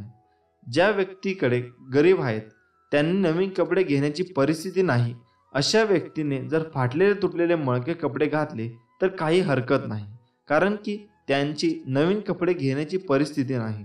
म्हणून जर तुमची परिस्थिती चांगली असून सुद्धा जर तुम्ही फाटलेले घाणेरडे कपडे घालत असाल तर यामुळे तुमच्या जीवनामध्ये दारिद्रता येऊ शकेल. म्हणून अशा प्रकारचे कपडे सुद्धा शक्यतो घालू नये. नंबर 7. सकाळी सूर्योदयानंतर सुद्धा झोपून राहणे हे दारिद्र्याचे एक लक्षण आहे. सकाळी आणि संध्याकाळी माता महालक्ष्मी आपल्या घरात प्रवेश करत असते. जर अशा वेळी आपण झोपलेले असू तर माता महालक्ष्मी आपल्या घरामध्ये प्रवेश न करताच निघून जाते आणि यामुळे आपल्या घरामध्ये सुख शांती वैभव येत नाही. त्याचबरोबर अलक्ष्मी म्हणजे गरिबी भरपूर प्रमाणामध्ये येऊ लागते. म्हणून सूर्योदयापूर्वी उठून घराची स्वच्छता करून माता महालक्ष्मीचे स्वागत करावे. पिण्याचे पाणी रात्री होडे अजिबात ठेवू नये. हे सुद्धा दरिद्र येण्याची लक्षणे मानले जाते. म्हणून पिण्याचे पाणी नेहमी झाकून ठेवायला हवे. नंबर 8. दारासमोर चप्पल जर उलट्या असतील तर त्यांना आपण सरळ करायला हव्यात. जर उलट्या चप्पल व बूट यावर आपल्या दारासमोर असेल तर यामुळे सुद्धा गरिबी अनेक अडचणी आणि आपल्या घरामध्ये प्रवेश करत असतात. म्हणून जर चपला बूट उलटे दिसले तर लगेच सरळ करावे. नंबर 9. मुक्या प्राण्यांना कधीच लाथ मारू नये. असे केल्याने आपल्या घरामध्ये विविध अडचणी निर्माण होऊ शकतात. त्याचबरोबर आपल्या घरामध्ये हे पाहुणे येतात, त्यांच्याशी नेहमी चांगले वागायला हवे. त्यांच्याशी कधीही वाद घालू नये. कारण की भारतीय संस्कृतीमध्ये जे पाहुणे आपल्या घरी येत असतात ते प्रत्यक्ष देवस्वरूप आपण त्यांना मानत असतो. भारतीय संस्कृतीमध्ये अतिथी देवो भव असे म्हटले जाते, कारण की पाहुण्यांना आपण देवाचा दर्जा देत असतो. म्हणून जर तुमच्या घरी कोणतेही पाहुणे आले तर त्यांना मान सन्मान अवश्य करा, त्यांना अपमानित करू नका. त्यामुळे सुद्धा तुमच्या घरातील दरिद्रता प्रवेश करू शकते. आपल्या घरामध्ये नेहमी सकारात्मक वातावरण निर्माण राहील याची काळजी सुद्धा आपण घेणे गरजेचे आहे. कारण की ज्या घरामध्ये नेहमी सकारात्मक वातावरण राहते त्या घरामध्ये माता महालक्ष्मी व अन्य देवी देवता नेहमी वास्तव्य करतात. म्हणून आपल्या घरातील वातावरण नेहमी सकारात्मक ठेवा आणि नेहमी परिश्रम करून आपल्या घरामध्ये माता महालक्ष्मीचे आगमन आनंदाने करा. अवधूत चिंतन. श्री गुरुदेव दत्त. श्री स्वामी समर्थ. उगाची भीतोसी भय हे पळू दे, जवळ उभी स्वामी शक्ती कळू दे. जगी जन्म मृत्यू असे खेळ ज्याचा, नको घाबरू तू असे बाळ त्याचा. नमस्कार मित्रांनो, आपले स्वामी काय सांगतात? आयुष्यात नेहमी लक्षात ठेवा, आपल्यामुळे दुसऱ्याच्या डोळ्यात पाणी येणे हा सर्वात मोठा गुन्हा आहे आणि आपल्यासाठी कोणाच्या डोळ्यात पाणी येणे हे सर्वात मोठे यश आहे. तुझं माझं करता करता एक दिवस जायचं आहे, जे कमावलं ते इथेच ठेवून जायचं आहे. तुम्ही चांगले कर्म करा, सोबत तुमच्यात तेच जाणार आहे. रडल्यानंतर अश्रूसुद्धा परके होतात, हसल्याने परके सुद्धा आपले होतात. मला ती नाती आवडतात ज्यात मी नाही आपण असतो. जर कुणावर चिडणार असाल तर विचार करून चिडा, कारण आजकाल समजून घेण्याची पद्धत बंद झाली. मेल्यावर माणूस चांगला होता असं म्हणण्याची प्रथा आहे. जिवंत माणूस ओळखता येत नाही, हीच खरी व्यथा आहे. निंदकांना कधीही घाबरू नका, त्यांना आपल्याविषयी जेवढं वाईट बोलता येईल तेवढं बोलू द्या. त्यांच्यामुळे आपलं वर्तन सुधारत जाते. ज्याप्रमाणे गल्लीत 2-4 डुकरं असल्याशिवाय गल्ली स्वच्छ राहत नाही, त्याप्रमाणेच आपल्या अवतीभोवती 2-4 निंदक असल्याशिवाय आपल्या जीवनाचा विकास होत नाही. जग काय म्हणेल हा विचार करू नका, कारण लोक फार विचित्र आहेत. अपयशी लोकांची थट्टा करतात आणि यशस्वी लोकांवर जळतात. स्वतःला असे तयार करा की तुमच्या विरोधकाला तुमचा पाय खेचण्याऐवजी तुमचे हात पकडून पुढे जाण्याची इच्छा निर्माण झाली पाहिजे. कोणतीही गोष्ट साध्य करण्यासाठी फक्त शक्ती असून चालत नाही, तर त्याला सहनशक्तीचीही जोड असावी लागते. माणूस कसा दिसतो यापेक्षा कसा आहे याला महत्त्व असतं, कारण शेवटी सौंदर्याचं आयुष्य तारुण्यापर्यंत तर गुणाचं आयुष्य मरणापर्यंत असतं. अभिमानाला कधी तुमच्या मनाच्या घरात येऊ देऊ नका आणि स्वाभिमानाला कधी मनाच्या घरातून बाहेर काढू नका, कारण अभिमान तुम्हाला कधीच प्रगती करू देणार नाही आणि स्वाभिमान तुम्हाला कधीच अधोगतीकडे जाऊ देणार नाही. अपेक्षा जरूर बाळगा, पण नाती व माणसं तुटणार नाही याची फक्त काळजी घ्या. आयुष्य फार सुंदर आहे, ते फक्त चांगल्या विचारांनी जगता आलं पाहिजे. समाज समजवण्यापेक्षा समजून घेण्यामध्ये खरी परीक्षा असते, कारण समजवण्यासाठी अनुभवाचा कस लागतो, तर समजून घेण्यासाठी मनाचा मोठेपणा लागतो. लोक तुमची स्तुती करत वा निंदा, तुमचं लक्ष तुमच्यावर कृपा करो वा न करो, तुमचा मृत्यू आज हो वा उद्या, आपल्या मार्गावरून कधीही भटकू नका. आयुष्यात कितीही संघर्ष करावा लागला तरी मागे हटू नका, कारण जो संघर्षात मार्ग काढतो तोच खरा विजय असतो. स्वामी म्हणतात, दगडात तुम्हाला देव दिसतो, गायीत माता दिसते, कावळ्यात तर सगळे पूर्वज दिसतात, मग माणसातच माणूस का दिसत नाही? ज्या दिवशी माणसात माणूस दिसेल त्या दिवशी मला सुद्धा प्रसन्न व्हावेच लागेल. श्री स्वामी समर्थ. जय जय स्वामी समर्थ. आज आपण जाणून घेणार आहोत देवघरातील काही 24 नियम. ते खूप महत्त्वाचे आहेत व तुम्ही या व्हिडिओमध्ये तो व्हिडिओ पूर्ण बघा आणि आम्हाला कमेंटमध्ये कळवा की हे नियम तुम्हाला कसे वाटले. हा संदेश आपण शेवटपर्यंत नक्की बघा. नियम नंबर 1, पूजेचे ठिकाण ईशान्य भागात असावे आणि त्याची उंची त्याच्या रुंदीच्या दुप्पट असावी. नियम नंबर 2, देवघर अशा ठिकाणी असावे जेथे दिवसभरातून काही काळासाठी सूर्यप्रकाश पोहोचेल. ज्या घरामध्ये सूर्यप्रकाश आणि ताजी हवा येत राहते त्या घरामधील विविध दोष आपोआप नष्ट होतात. नियम नंबर 3, शंखाचे निमुळते टोक दक्षिणेकडे तर शंकराच्या पिंडीचे निमुळते टोक उत्तरेकडे करून ठेवावे. नियम नंबर 4, रात्री झोपताना मंदिराला पडद्यासह झाकून ठेवावे. नियम नंबर 5, पूजेचे घर कधीही शौचालय किंवा स्वयंपाकघराच्या पुढे बांधू नये. त्याचप्रमाणे उपासना घर कोणत्याही शिडीखाली बांधले जात नाही. नियम नंबर 6, घराच्या पूजेच्या ठिकाणी कधीही दिवंगत व्यक्तीची फोटो, तुटलेली मूर्ती किंवा फाटलेले फोटो चुकूनही ठेवू नये. तुटलेली मूर्ती किंवा देवतांचा फोटो खड्डा खणून पवित्र ठिकाणी पुरला पाहिजे. नियम नंबर 7, देवघरात यंत्रे असल्यास ती उभी मांडू नयेत, जमिनीशी समांतर मांडावेत. नियम नंबर 8, कुलदेवीचा टाक, मूर्तीचा अथवा तसबीर, इष्टदेवतेचा फोटो, अगर मूर्ती, लंगडा बाळकृष्ण, नंदी व नागविरहित शंकराची पिंडी काळ्या दगडाची किंवा पंचधातूची असावी. नियम नंबर 9, देवाऱ्यातील सर्व मूर्ती तोंडे पश्चिमेस असावी, म्हणजे पूजा करणाऱ्या यजमानाचे तोंड पूर्वेस होईल. अशा पद्धतीने मांडणी करावी. नियम नंबर 10, पूजा घराला तोरण असावे, उंबरठा असावा. नियम नंबर 10, देवघरात प्रकाशासाठी दिवा नेहमी दक्षिण दिशेला लावा. नियम नंबर 12, पूजा घराची फरशी आणि भिंत हलका पिवळा किंवा पांढऱ्या रंगाचे असावे. नियम नंबर 13, पूजा घरात हवनकुंड आग्नेय कोनात ठेवा. नियम नंबर 14, पूजेचे घर नेहमी स्वच्छ आणि शुद्ध ठेवले पाहिजे. पूजा घर साफ करणारे झाडू आणि मॉप नेहमी वेगळे असावेत. नियम नंबर 15, पूजा घरात पैसे कधीही लपवू नये. हा एक प्रकारचा वास्तुदोष आहे. नियम नंबर 16, अंगठ्यापेक्षा मोठ्या देवी देवतांच्या मूर्ती कधीही पूजा घरात ठेवू नये.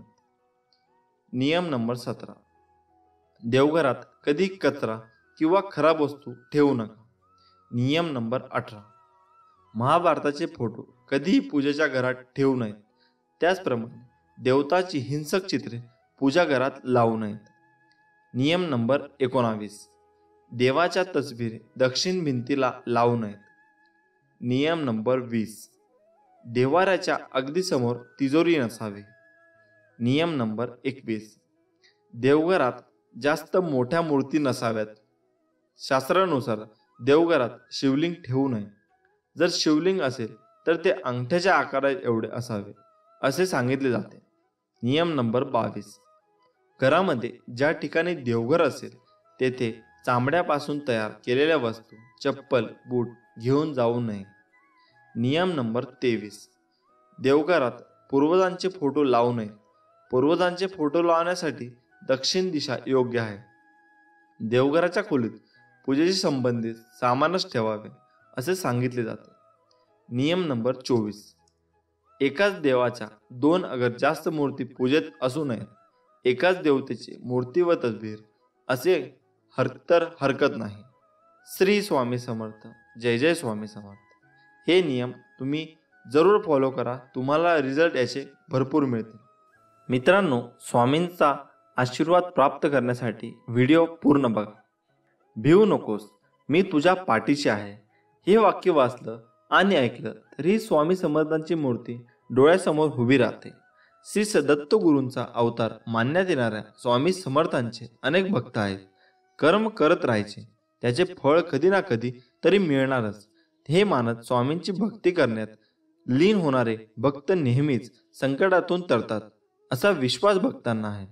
कितीही संकट आली तरी स्वामींचे नामस्मरण केल्यानंतर आणि स्वामींनी सांगितलेले जीवनाचे सार लक्षात घेऊन वागल्याने नक्कीच जीवनाचे सार्थक होते असे मानण्यात येते. उगाची भीतोसी भय हे पळू दे, जवळी उभी स्वामी शक्ती कळू दे. जगी जन्म मृत्यू असे खेळ ज्याचा, नको घाबरू तू असे बाळ त्याचा. स्वामी म्हणतात, जर माझे नाव तुझ्या ओठाशी आहे तर घाबरतो कशाला, मी सदैव तुझ्या पाठीशी आहे.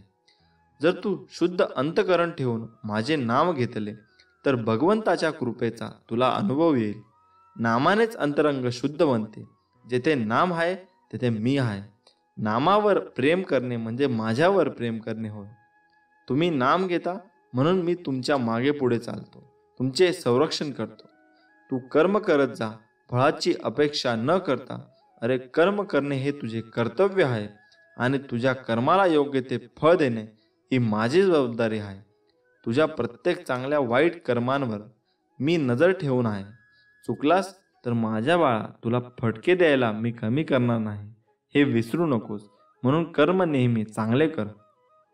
विचारांवर लक्ष ठेव, त्यांचे शब्द होतात आणि शब्दावर लक्ष ठेवत जा, त्याच्या कृतीत उतरतात. कृतीवर लक्ष ठेवत जा, त्या सबबी बनतात. सबबींवर लक्ष ठेव, त्यातून चरित्र घडते. चरित्रावर लक्ष ठेव, ते तुझे भविष्य घडवेल. संकट तुमच्यातली शक्ती आणि जिद्द पाहण्यासाठी येत असतात. तू जिद्द त्या संकटाशी लढता लढता पडलास तर परत माझे स्मरण करून उभा राहा आणि संकटाशी लढ. त्यांच्यात थोडे एक पाऊल पुढे तुझे यश नक्कीच आहे. आपली इच्छा पूर्ण होणारच हा विश्वास ठेव आणि माझ्यावर निशंक सोपवा. कर्म करत राहा. माझ्या प्रिय बाळा, तू नको हो उदास, मी आहे तुझ्या आसपास. डोळे बंद करून कर आठवण, बघ मी आहे तुझा विश्वास. ज्यावेळी तू जाशील काळोखात, त्यावेळी तुझी सावलीही सोडेल साथ. तेव्हा तू घाबरून जाऊ नकोस, मी स्वतः पकडतील तुझा हात. तुझ्या अंतरात्म्यात आहे मी, तुला कधी हरू देणार नाही. या कलियुगात तुला एकटे सोडणार नाही. जी झुंज तू खेळतो आहेस मनासी, त्यात तुला मार्ग दाखवणार असणार मी. भिवू नकोस, मी तुझ्या पाठीशी आहे. विश्वास ठेव, जिथे संपते मर्यादा तुझी, तिथून साथ देतो मी तुझी. जेव्हा जेव्हा तुला माझी गरज असेल, तेव्हा तेव्हा तुझ्यासाठी नक्कीच धावत येईन. हाच तुला आशीर्वाद. कोणतेही काम करण्यापूर्वी स्वतःला 3 प्रश्न नक्की विचारा. मी हे का करतो आहे, याचा परिणाम काय होईल आणि हे कार्य कसे यशस्वी होईल. वाईट व्यक्ती आणि काटे यापासून वाचण्याचे फक्त 2च मार्ग आहेत. एक तर त्यांना पायाखाली चिरडून टाका, नाहीतर त्यांच्यापासून दूर राहा. दुष्ट माणसांच्या गोड बोलण्यावर विश्वास ठेवू नका, कारण जसा वाघ शिकार सोडत नाही तसा तो त्याचा मूळ स्वभाव कधीच सोडत नाही. ज्या लोकांचा स्वभाव आवश्यकतेपेक्षा जास्त साधा, सरळ आणि सहज असतो, त्यांना आयुष्यात अडचणींचा सामना करावा लागतो.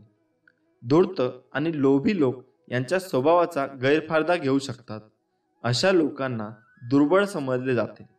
अनावश्यक स्वरूपात या लोकांना प्रताडना सहन करावी लागते. शत्रूंकडून गोड वागणूक दिली गेली तर तो दोषमुक्त आहे हे समजले जाऊ नये.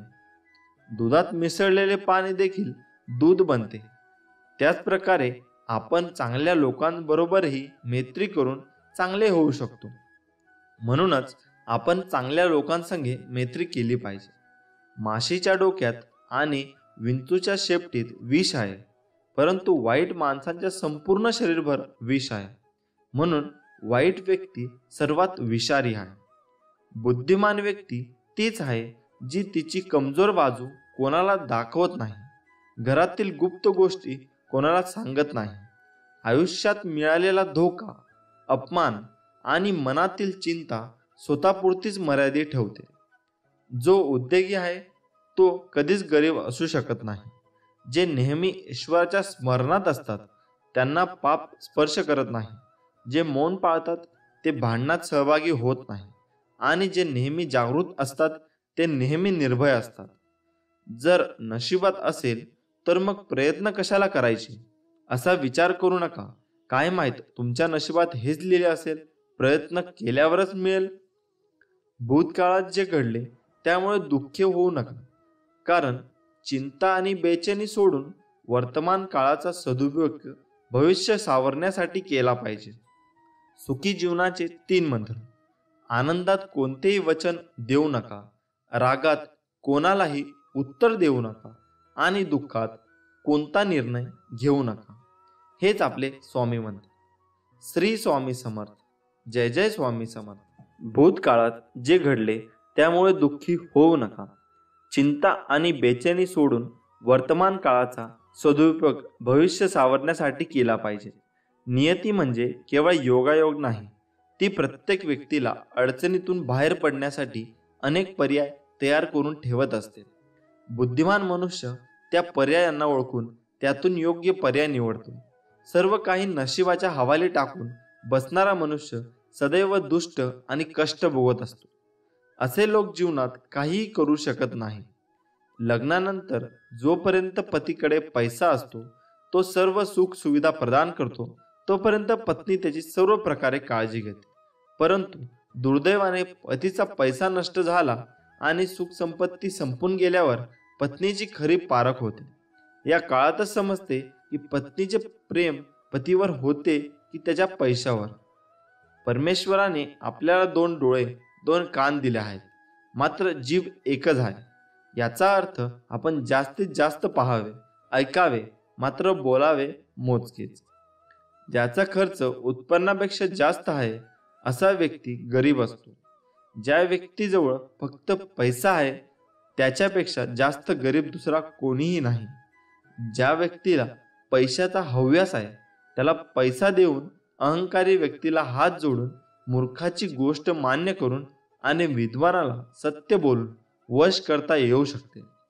ज्या लोकांचा स्वभाव आवश्यकतेपेक्षा जास्त साधा सरळ आणि सहज असतो त्यांना आयुष्यात अडचणींचा सामना करावा लागतो. धूर्त आणि लोभी लोक यांच्या स्वभावाचा गैरफायदा घेऊ शकतात. अशा लोकांना दुर्बल समजले जाते. ज्या गोष्टी घडून गेल्या तो भूतकाळ झाला. भूतकाळातल्या गोष्टी पुन्हा येत नसतात. गेलेला काळ चांगला होता की वाईट, गेलेला काळ गेला, तो आता बदलता येणे शक्य नाही. त्यामुळं झालेल्या गोष्टींबद्दल पश्चाताप करून दुःखी होऊ नका. जो माणूस भूतकाळातल्या गोष्टी आठवून चिंता करीत बसतो तो कधीही सुखी होऊ शकत नाही. झालेल्या गोष्टीविषयी चिंता करून काही लाभ नाही. भूतकाळात आपण जे चांगले किंवा वाईट कर्म केले असेल त्यापासून धडा घेऊन आपण पुढे जात राहिले पाहिजे. आपल्या हातून ज्या वाईट गोष्टी घडल्या त्या पुन्हा होणार नाहीत यासाठी दक्ष राहिले पाहिजे. श्री स्वामी समर्थ. प्रत्येक दिवशी तुम्ही विचार करतात ना, किती कोणीतरी येईल, जादूची छडी चालवेल आणि माझं संपूर्ण आयुष्य बदलेल. काय वाटतं तुम्हाला, खरंच कोणी येईल का आणि तुमचं आयुष्य बदलेल का? लक्षात ठेवा मित्रांनो, मूर्ख व्यक्तीच्या आयुष्यात फक्त समस्या असतात आणि यशस्वी समजूतदार लोकांच्या लिस्टमध्ये नेहमी त्या समस्यांवर समाधान असतात, उत्तर असतात. नेहमी तुम्हाला हेच वाटतं की माझ्या आयुष्यात खूप संकट आहे, दुःख आहेत, बाकी कुणाच्या आयुष्यात नाही. मित्रा, थोडं घराबाहेर निघून बघ. त्या लोकांकडे त्यांच्यापेक्षा स्वतःचे घर नाही, ते लोक रस्त्यावर झोपत आहेत. त्यांच्याकडे पांघरायला काय नाही, ते थंडीत कुडकुडत आहेत. अरे मित्रा, त्या लोकांचा विचार कर. त्यांच्याकडे पाय नाही, डोळे नाहीत, हात नाही, शरीराने पूर्ण विकलांग आहे. भगवंताने तुला सगळं दिले तरी सुद्धा तू विचार करतो की माझ्या आयुष्यात दुःख आहे. बॉडी सगळ्यांना चांगले पाहिजे, पण जिम जाण्याची तुमची इच्छा होत नाही, कारण त्यात तुमच्या शरीराला कष्ट घ्यावे लागतील ना. आणि तुम्हाला कष्ट करायला तर प्रॉब्लेम आहेत. तुमचा प्रॉब्लेम काय आहे माहिती? तुम्हाला आयुष्यात कुठेही प्रकारचे कष्ट करायचे नाहीत, शरीराला तकदीर द्यायचे नाही आणि आयुष्यात मोठं व्हायचं. अरे मित्रा, स्टीव्ह जॉब्स सुद्धा कारणे देऊ शकला असता, कारण लहानपणी त्याच्या आईवडिलांनी त्याला पुन्हा दुसऱ्याकडे देऊन टाकलं होतं. पण त्याने कुठल्याही कारण नाही दिलं आणि त्यांच्या जीवनातून पुढे जात राहिला. सर्व अपयशाचे एकच कारण देत बसता असला, पण नाही, त्याने या दुनियेतील सर्वात मोठी कंपनी ॲपल उभी करून टाकली आणि त्याच्याच कंपनीतून त्याला काढूनही टाकलं. पण तो थांबला नाही. त्याच्यापेक्षा तो नेहमी पुढे जात राहिला आणि त्याच वेळी त्यांनी नवीन कंपनी उभी केली. खरं तर तोही कारणे देऊ शकला असता. कॅन्सरसारख्या रोगाने ग्रस्त असूनही तो पुढे जात राहिला. तोही म्हणाला असता की यार, मी रोगाने ग्रस्त आहे आणि काहीच नाही करू शकत. पण नाही, तो थांबला नाही आणि पुढे जात राहिला, काम करत राहिला आणि ॲपलसारख्या कंपनीला त्याने दुनियामध्ये सर्वश्रेष्ठ कंपनी बनवून त्याचे 100% त्याने दिलेत. संकट प्रत्येका व्यक्तीच्या आयुष्यात येतात, पण जिंकतो तोच ज्याच्या संकटांना सामोरे जातो, लढतो, पुन्हा जोमाने तयारी करतो. नाहीतर कारणे देणारे फक्त कारण देत राहतात. आता तू स्वतःला विचारायचं की तुला संकटांना तुझ्या दुःखांना समोर जायचंय की असं हार मानून कारणे देत राहायचे. आयुष्यात काहीही नाही करायचं आहे. हार मानून शांत बसणाऱ्या लोकांना ही दुनिया विचारत नाही, त्यांची इज्जतही नाही करत. एकटा रेसमध्ये धावण्यापेक्षा ना हजारो लोकांच्या रेसमध्ये धाव आणि हरूनही गेलात ना, तुम्हाला तुमची अवकात तर समजेल, तुम्ही काय करू शकता, काय नाही करू शकत. सुरुवातीला तुम्ही घाबरून जातात की माझं नाही होणार, मोठी जबाबदारी मी कशी पार पाडू शकतो, आणि तेव्हाच तुम्ही हार मानून शांत बसून जातात.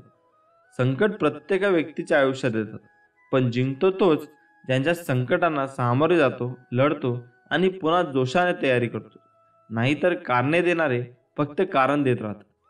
आता मित्रा, तू स्वतःला विचारायचं की तुला संकटांना, तुझ्या दुःखांना सामोरे जायचे की असं हार मानून कारणे देत राहायचं.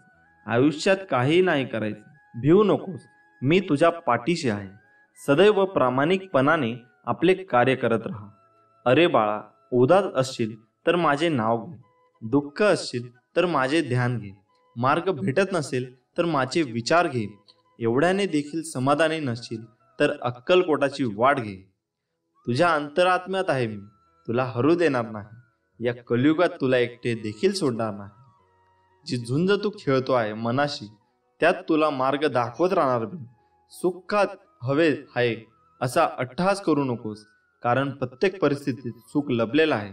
जसे दुधात दही लपलेले असते, तसे तुझ्या कर्माच्या रवीने घुसळून लपलेले सुख बाहेर येईल. अरे बाळा, काय तुझा आमच्यावर विश्वास नाही? मग एकटा झुरता बसण्यापेक्षा आम्हाला हाक का मारत नाहीस? मी आहे ना सदैव तुझ्या पाठीशी. सूर्य बोलत नाही, त्याचा प्रकाशच त्याचा परिचय देत असतो. तसेच तुम्ही स्वतःबद्दल काहीही बोलू नका, फक्त उत्तम कर्म करत राहा. यानंतरच लोक तुमचा परिचय सर्व जगाला करून देतील. अडचणीत जीवनात नसतात, मनात असतात. ज्या दिवशी मनावर विजय प्राप्त केला, तेव्हा आपोआप अडचणीतून बाहेर पडण्याचा मार्ग सापडतो. तुला जर वाटत असेल कशाला स्वामींना त्रास द्यायचा, आपले दुःख सांगून, अशा वेळी समज मला खरा त्रास तू आता देत आहेस, काही न सांगून. जीवनात कुठलेही वळण आले तरी स्थिर राहा, कारण तुला स्थिर मनात माझे प्रतिबिंब दिसेल. विवेक बुद्धीने विचार करून निर्णय घेतला असेल तर माघार घेऊ नकोस. आपल्या निर्णयावर ठाम राहा आणि घेतलेला निर्णय कृतीत उतरव. कोणी तुझे ऐकत नसल्यास मला सांग, माझ्यातून ते ज्याला ऐकू जायला हवे त्यापर्यंत ते नक्कीच पोहोचेल. नामस्मरण कधी कर्माचा त्याग करायला सांगत नाही. कर्माचा त्याग करून नामस्मरण करण्यास कुठलाही अर्थ नाही. बाळा, मला तुझी काळजी नाही तर तुझ्याविषयी प्रेम आहे. तुला मार्ग दाखवायला सदैव तयार असतो. फक्त एकदा मला हाक मार. तुला भीती वाटत असेल, कुठलाही मार्ग दिसत नसेल तर डोळे बंद करून माझे ध्यान कर. अशाने माझ्याशी संवाद साधशील. वाईट काळात साथ सोडलेल्या लोकांकडे लक्ष देऊ नको, पण ज्यांनी वाईट वेळेत साथ देऊन चांगली वेळ आणून दिली त्यांचे मोल कधी विसरू नको. विचारांवर लक्ष ठेवा, त्यांचे शब्द होतात. शब्दांवर लक्ष ठेवा, ते कृतीत उतरतात. कृतींवर लक्ष ठेवा, त्या कारण निमित्त बनतात. सबबींवर लक्ष ठेवा, त्यातून चरित्र बनते. चारित्र्यावर लक्ष ठेवा, त्यातून आपले भविष्य घडते. असे म्हणतात की काळजी करणारी माणसे भेटायला भाग्य लागते, आणि अशी माणसे भेटली आहे हे कळायला जास्त भाग्य लागते. आपला पूर्ण वेळ स्वतःला घडवण्यासाठी खर्च करावा, म्हणजे इतरांना दोष देण्यात आपला वेळ वाया जात नाही आणि इतरांचा दोष पाहायला वेळ मिळणार नाही. नियत कितीही चांगली असू द्या, दुनिया आपल्या देखाव्यावरून आपली किंमत ठरवत असते, आणि आपला देखावा कितीही चांगला असू द्या, परमेश्वर आपली नियत ओळखून फळ देतो. आपण आपले काम नेहमी वाहत्या पाण्यासारखे करत राहिले पाहिजे. त्यात प्रामाणिकपणा असेल तर त्या वाहत्या पाण्यामुळे जो काही वाईटचा कचरा असेल तो आपोआप किनाऱ्याला लागेल. ध्येय साधणे कितीही कठीण असो, जर मनात आत्मविश्वास असेल तर अशक्य काहीच नाही. जे कर्मच करत नाही तेच कायम नशिबाला दोष देत राहतात. त्यांच्याकडे तक्रारीचा कायम ढीग असतो. हातावरील रेषा मध्ये दडलेलं भविष्य पाहू नका. त्याच हाताने प्रामाणिकपणे काम करा आणि स्वामींचे मुखात नाम असू द्या. तुम्हाला कोणत्याही ज्योतिषाकडे जाण्याची गरज भासणार नाही. तू कर्म करत राहा, फळाची अपेक्षा न करता. अरे, कर्म करणे हे तुझे कर्तव्य आहे आणि तुझ्या कर्माला योग्य ते फळ देणे ही माझी जबाबदारी आहे. कोणाचीही सध्याची स्थिती बघून त्याची खिल्ली उडवू नका, कारण काळ इतका सामर्थ्यशाली आहे की तो सामान्य कोळशाला देखील हळूहळू हिरा बनवतो. कधीच कोणाच्या डोळ्यात पाणी येऊ देऊ नका. भलेही हसवता नाही आले तर अश्रूंचे कारण तरी बनू नका. जीवनात वाईट वेळ आली किंवा चांगली कशीही असो, पण चांगल्या वेळेत वाईट काम करू नका, जेणेकरून वाईट वेळेत लोक सोडून जातील. काही वेळा नियती तुम्हाला मुद्दाम अनपेक्षित संकट देते. ते फक्त आपले कोण आहे आणि परके कोण आहे याची ओळख करून देण्यासाठी. वाईट व्यक्ती अनुभव देते आणि चांगले व्यक्ती साथ देते. किती दिवसाचे आयुष्य आहे, आजचे अस्तित्व उद्या नाही, म्हणून जगावे हसून खेळून, कारण ह्या जगात उद्या काय होणार हे कोणालाच माहीत नाही. रानात तण आणि मनात ताण कधीच ठेवू नये. रानातले तण पिकाचा नाश करते आणि मनातला ताण जगण्याचा सर्वनाश करते. स्वामींचे नामस्मरण ताणाचा सर्वनाश करते आणि जीवनाचे सोने करते. समतोल मनासारखे कुठलेही व्रत नाही, समाधानासारखे कुठलेही सुख नाही, लोभासारखा कुठलाही आजार नाही, दयेसारखे कुठलेही पुण्य नाही. श्रीमंतीचा गर्व करू नका, स्वाभिमानाने जगा, मीपणा सोडा, सर्वांशी प्रेमाने वागा, थोरा मोठ्यांचा आदर करा, मन परमेश्वरांच्या चिंतनात गुंतवा. नाशिवंत हा देह सारा उद्या भंगून जाईल. काय कमविले काय जमविले, कधीतरी माती मोल होईल. दोन शब्द प्रेमाचे घेरे सदामुखी, प्रेमाने जग तू जिंक, मन होतील सर्व सुखी. सुखासाठी कोणापुढे हात पसरू नका. उगाच वेळ वाया जाईल त्यापेक्षा दुःखाशी दोन हात करा, चांगली वेळ नक्की येईल. माझा हा निवांत क्षण नसून तुझ्या कर्मावर मी नजर ठेवून आहे. वर्तमानात असताना नामात राहा. तू स्वतः निस्वार्थ कर्माचा रोप लाव. कोणाच्या आशेवर मदतीवर अवलंबून राहू नका, कारण त्या रोपावर येणाऱ्या फळांवर देखील तुझाच अधिकार आहे. मितभाषी असतो सदा सुखी, व्यर्थ बोलेला तो होईल दुखी. पण समर्थ नाम रोज जपावे, ते कधी न विसरावे. मनुष्य जन्म मिळतो एकदा, स्वामी नामात आनंद संवर्धन. एक भास एक विसावा, नित्य स्वामी दिसावा. स्वामींची आठवण न यावी, तो दिवस नसावा. हृदयाच्या प्रत्येक कणाकणात नित्य स्वामी बसावा. कोणाला आपले करायची तर मनाने करा, केवळ मुखाने करू नका. कोणावर राग व्यक्त करायचा असेल तर मुखाने करा, मनाने नाही. आचार विचार घराची आखणी आहे, प्रेम घराचा पाया. थोर माणसे घराच्या भिंती आहेत, सुख हे घराचे छत. जिव्हाळा घराचा कळस आहे, माणूस की तिजोरी आहे. आपापसात प्रेम ही धन दौलत आहे, तर नामस्मरणात इथला आत्मा आहे. चिंता तुला सतावत असेल, भीती तुला त्रास देत असेल, कुणी नसेल तुझी साथ देत, घाबरू नकोस. नको काढू पळ, मग नको मागू स्वार्थ, नको मारूस मन. मी तुझाच आहे प्रत्यक्षाने आणि सगळ्यांना ठामपणे स्वामी आहे ना म्हण. माझ्यावर प्रेम आहे तर माझ्या विचारांचे पालन कर. कोणी तुझे काही बिघडू शकणार नाही. नित्य माझे नामस्मरण कर. निस्वार्थ कर्म हाच एक धर्म, बाकीचा मनाचा पसारा. कर्म करता करता नाम घेत जा, मन ना उरे मन्नाही पसारा. दुसऱ्यांच्या ताटातले हिसकावून घेण्यात शान नाही, तर आपल्या ताटातले दुसऱ्यांना देण्यात आहे खरे समाधान. ही नियती आहे की हिसकावून खाणारा सुखी होत नाही आणि वाटून खाणारा कधी दुःखी होत नाही. मी माझ्या भक्तांना पाठबळ नेहमी देत असतो. ज्यांनी मला जाणले त्यांना हे कळले आणि ज्यांनी नाही कळले त्यांनी मला आज आपणूनच गमावले. अतिउच्च शिखराकडे पोहोच, पण जगाने तुझ्याकडे पाहावे म्हणून नाही, तर तुला जगाकडे नीट पाहता यावे म्हणून. माझे निष्पाप भक्त आणि ही भिन्न नाही, म्हणून अक्कलकोट माझ्या भक्तांचे हृदय आणि त्यांचे हृदय माझ्या शाश्वत धाम. माझे सच्चे भक्त कोणाला दुखावत नाही, कारण त्यांना माहीत आहे की समोर स्वामीच आहेत. जे साधक अविश्वास दाखवत नाही आणि माझ्यावर निस्वार्थ निस्सीम प्रेम करतात, खऱ्या अर्थाने मी त्यांच्या मागे पुढे चालत असतो. भक्तांच्या हाकेचा आधी मी तयार असतो, पण त्यांचा विश्वासाने मी हाकेला धावतो, म्हणून मी त्यांच्या हाकेची वाट बघत असतो. भक्त जरी मला स्वामी म्हणत असले तरी खऱ्या अर्थाने ते स्वामी आहेत, कारण त्यांच्या स्वामध्ये मीच आहे. तुम्हाला वाटते तेवढे जीवन कठीण नाही. तुमच्या निस्वार्थ धर्म कर्तव्याने हे सहज शक्य आहे. नुसते स्वामी स्वामी म्हणता तरुण जाशील, मोह माया सारे विसरून जाशील. या जगाशी तुझे काही देणं घेणं नाही. म्हणशील तर संसार तुझा, नाही तर स्वामी तुझा. माणूस असो किंवा प्राणी, ठेव समानतेचा भाव.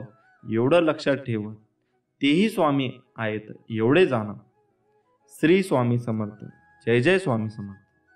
स्वामी म्हणतात, जीवन हा एक अनमोल आणि गुंतागुंतीचा अनुभव आहे, जो चढ उतार, सुख दुःख आणि आव्हाने आणि संधींनी भरलेला आहे. जीवन हा एक प्रवास आहे, जो प्रत्येक व्यक्तीसाठी अनन्य आहे आणि तो आपल्या संगोपन, वातावरण, अनुभव आणि निवडी यांसारख्या अनेक घटकांनी आकारला जातो.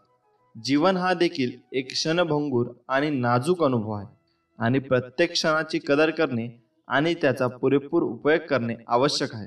निसर्गाच्या वैभवापासून ते मानवजातीच्या सर्जनशीलता आणि यशापर्यंत जीवन सौंदर्य आणि आश्चर्याने भरलेले आहे. तथापि जीवन देखील आजारपण, नुकसान आणि अन्याय यांसारख्या वेदना आणि दुःखांनी भरलेला आहे. आव्हाने असूनही जीवन आपल्या आवडीचा पाठपुरावा करणे, इतरांना मदत करणे आणि जगावर सकारात्मक प्रभाव पाडणे यांसारख्या वाढीच्या आणि पूर्ततेसाठी अनेक संधी देते. जीवन हे कनेक्शन, नातेसंबंध आणि समुदायाबद्दल देखील आहे आणि आपलेपणा आणि उद्देशाची भावना सुनिश्चित करण्यासाठी इतरांशी मजबूत आणि अर्थपूर्ण संबंध जोपासणे आवश्यक आहे. जीवन ही एक सतत चालणारी प्रक्रिया आहे, जी कधीतरी संपली पाहिजे. जीवन म्हणजे स्वतःवर प्रेम करणे आणि स्वतःला तयार करणे. तुमचा संदर्भ आहे की जीवन फक्त मागास मानले जाऊ शकते, परंतु ते पुढे जगले पाहिजे. जीवन हे हेतुपुरस्सर जगण्यासाठी आणि इतरांना मदत करण्याची सुवर्ण संधी आहे. तुम्ही किती वर्षे जगता हे महत्त्वाचे नाही, पण तुम्ही चांगले जीवन कसे जगता हे महत्त्वाचे आहे. मृत्यूची भीती नेहमीच आपल्या जीवनाला धोका देते. प्रत्येकाला लवकर आणि किंवा नंतर मृत्यूचा सामना करावा लागेल, परंतु याचा अर्थ असा नाही की त्याने आपल्याला पूर्ण जीवन जगण्यापासून किंवा आपले ध्येय साध्य करण्यापासून थांबवले पाहिजे. माणूस तेव्हाच शहाणा होतो जेव्हा तो नशिबाला सामोरे जायला तयार असतो, पण तरीही तो प्रत्येक क्षणाचा आनंद घेत असतो. तयारीची भावना आहे. मानवी जीवन ही खरोखरच एक अमूल्य देणगी आहे. मानवी जीवनातील प्रत्येक क्षण आपल्याला आपले गुण विकसित करण्याची आणि व्यक्त करण्याची संधी देतो. प्रत्येक क्षण आशीर्वादाचा मार्ग खुला करतो. हे खरे आहे की जीवन आपल्याला सकारात्मक आणि नकारात्मक दोन्ही परिस्थिती देते. तुमची प्रतिक्रिया काय आहे हे खरोखर महत्त्वाचे आहे. जीवन ही देवाने दिलेली देणगी आहे असा आमचा विश्वास असल्यामुळे ते अर्थपूर्ण करण्यासाठी आम्ही जे काही करू शकतो ते करू. आपण सर्व अद्वितीय व्यक्ती आहोत. तुमच्यासारखा कोणीही जन्माला आला नाही आणि कोणीही होणार नाही, म्हणून तुमच्या वेगळेपणाची कदर करा. आयुष्य म्हणजे काही नसून धडे, कष्ट, मनातील वेदना आणि खास क्षणांचा प्रवास आहे. हे शेवटी आपल्याला आपल्या गंतव्यस्थानाकडे, जीवनातील आपल्या उद्देशाकडे घेऊन जाईल. ही आव्हाने नेहमी आपल्या धैर्याची, ताकदीची, कमकुवतपणाची आणि विश्वासाची परीक्षा घेतील. तुमच्या मार्गावर तुम्हाला तुमच्या मार्गात येणाऱ्या अडथळ्यांना सामोरे जावे लागेल आणि तुम्हाला ते स्वीकारावे लागतील. आपल्याला योग्य मार्गावर येण्यासाठी या अडथळ्यांवर मात करावी लागेल. काही वेळा हे अडथळे प्रत्यक्षात वेशात वरदान ठरतात, परंतु त्यावेळी आपल्या लक्षात येतं नाही, जीवनाचे रहस्य त्यांना कळते ज्यांना कशाचीच ओढ नसते. तुम्ही माझे संपूर्ण व्हिडिओ ऐकले असाल व मी त्यासाठी तुमचा खूप खूप आभारी आहे. आपण जीवनाचे सार्थक केले पाहिजे. आपल्या कुटुंबावर आणि मित्रांवर प्रेम करून आयुष्य सुंदर बनवता येते. आपले कुटुंब कार्यस्थळ, समुदाय आणि संपूर्ण जगाप्रती आपले कर्तव्य पूर्ण केल्याने जीवन अधिक सुंदर आणि अर्थपूर्ण होऊ शकते. जीवन हा एक मौल्यवान आणि गुंतागुंतीचा अनुभव आहे, जो सौंदर्य, आश्चर्य, आव्हाने आणि संधींनी भरलेला आहे. आणि इतरांच्या गरजा आणि कल्याण लक्षात घेऊन प्रत्येक क्षणाची काळजी घेणे आणि त्याचा पुरेपूर उपयोग करणे आवश्यक आहे. श्री स्वामी समर्थ. जय जय स्वामी समर्थ. सुखी संसारासाठी प्रभावी उपाय आणि तोडगे. श्री स्वामी समर्थ महाराज म्हणतात, उपवास करून शरीर शुद्ध होते, यात्रा करून शरीर बलवान होते, जप करून मानसिक विकास होतो, अनिष्ट ग्रहांची शांती केल्याने यश मिळते, धन रत्न जपत केल्याने लक्ष्मी स्थिर राहते, दान केल्याने धन दौलत व राज ऐश्वर्य लाभते, वास्तुशास्त्रानुसार घर बांधल्याने स्वास्थ्य मिळते, रत्न वापरल्याने मानसिक स्थिरता, शरीर बलवत्ता लाभते, रोज ध्यान करून एकाग्रता, दृढनिश्चय आणि निर्णय क्षमता वाढते. 2. नोकरीमध्ये प्रमोशन मिळत नसेल तर हा उपाय करावा. सर्वात प्रथम उजव्या हातावर काळ्या रंगाचा दोरा बांधलेला असेल तर सर्वात प्रथम तो काढून टाकावा आणि त्याऐवजी पंचरंगी धागा बांधावा. दररोज सकाळी कबुतरांना ज्वारी टाकावी. प्रगती 100% होतच. 3. ज्या ज्या वेळी आपण समुद्रकिनारी फिरायला जाता त्यावेळी जलदेवतेला प्रार्थना करून एक श्रीफळ कुंकू अर्पण करून विसर्जन करा. तात्काळ नफा हेच त्याचे सूत्र. 4. रोज रात्री पूजा केल्यानंतर किंवा लक्ष्मी पूजन केल्यानंतर घरामध्ये व्यावसायिक ठिकाणी शंख अथवा डमरू वाजवावे. त्यामुळे घरातील दारिद्र्यता विना कटकट निघून जाते. 5. दूध व साखर मिसळलेले पाणी पिंपळाच्या झाडाला घालावे. 6. घरामध्ये सूर्योदय आणि सूर्यास्ताच्या अगोदर झाडू मारावा. त्यामुळे घरामध्ये दारिद्र्यता येत नाही. उत्तर पूर्वेला दरवाजा असेल तर तांदळाचं आणि पश्चिम दक्षिणेला दरवाजा असेल तर गव्हाचे स्वस्तिक उंबरठ्यावर काढावं. त्यावर मधोमध सुपारी व 4 बिंदूवर रुपया, हळद, कुंड, खारीक व बदाम असं क्रमाने ठेवावं किंवा विड्याच्या पानावर अक्षता सुपारी ठेवून ते पान उंबरठ्यावर ठेवा. किमान सणासुदीला व वाढदिवसा दिवशी वगैरे तरी हे करावे. 7. पैशाची कधीही कमतरता भासणार नाही. अश्वत्थाची म्हणजे पिंपळाची नित्य पूजा करून त्याला पाणी घालावे व दिगंबरा दिगंबरा श्रीपाद वल्लम दिगंबरा हा मंत्र म्हणून 108 प्रदक्षिणा घालाव्या व सूर्यास्तानंतर तेथे साजूक तुपाचे निरांजन लावून ठेवावे. तुमच्या मस्तकावर लक्ष्मीचा सदैव वरदहस्त राहील. 8. कुलदेवताचे वर्षातून एकदा दर्शन, अभिषेक व पूजा टाळाटाळ न करता करावी. तुमच्याकडे पैशाचा ओघ सतत वाहत राहील. नामस्मरण करताना तुम्ही मला पाहत नसाल, पण मी तुम्हाला पाहतो. जिथे नाम तेथे माझे प्राण. तुम्ही नाम घेता म्हणून मी तुमच्या मागे पुढे चालतो. नामात मन ठेवावे हेच माझे खरे दर्शन आहे. शेवटी सांगतो, नामाला शरण जा. मी नामाहून वेगळा नाही. नामातच मला पहा. भिवू नकोस, मी तुझ्या पाठीशी आहे. श्री स्वामी समर्थ. जय जय स्वामी समर्थ.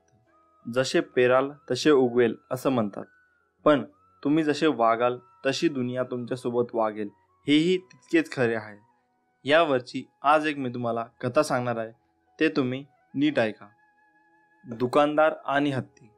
एका गावात एक पाळीव प्राणी हत्ती राहत होता. सर्व गावकरी त्या पाळलेल्या हत्तीची काळजी घेत व त्याला खाऊ घालत असत. सर्व गावकऱ्यांचा तो हत्ती लाडका होता आणि सर्व गावकरी त्याला जीव लावत असे. हत्ती रोज सकाळी गावातील मंदिरात जात असे. रोज मंदिरात जाताना तो हत्ती एका फुलाच्या दुकानात थांबत असे. दुकानदार रोज फुले त्या हत्तीच्या सोंडेत देत असे. हत्ती तो फूल सोंडेत घेऊन मिरवत मिरवत नेऊन मंदिरात जाऊन देवाच्या चरणी वाहत असे. हत्ती ज्या प्रकारे फुले मिरवीत नेणे आणि मंदिरात जाणे लोक आनंदाने बघत असत. लोक हत्तीचे कौतुक करत असे. हत्तीची श्रद्धा हा सर्व गावकऱ्यांचा कौतुकाचा विषय झाला होता. एके दिवशी दुकानदार अत्यंत निराश अवस्थेत दुकानात बसला होता. रोजच्या सवयीप्रमाणे हत्ती दुकानात आला. निराश दुकानदाराने हत्तीला फुले देण्याऐवजी त्याच्या सोंडेला सुई टोचली. दुकानदाराने कारण नसतानाही स्वतःचा राग हत्तीवर काढला. हत्तीला फुले देण्याऐवजी हार ओवण्याची सुई जोरात टोचल्यामुळे हत्ती दुखावला गेला व त्याला त्या दुकानदाराचा राग आला. आपल्याला या दुकानदाराने विनाकारण छळले, त्यामुळे हत्तीने दुकानदाराला धडा शिकवण्याचे ठरवले.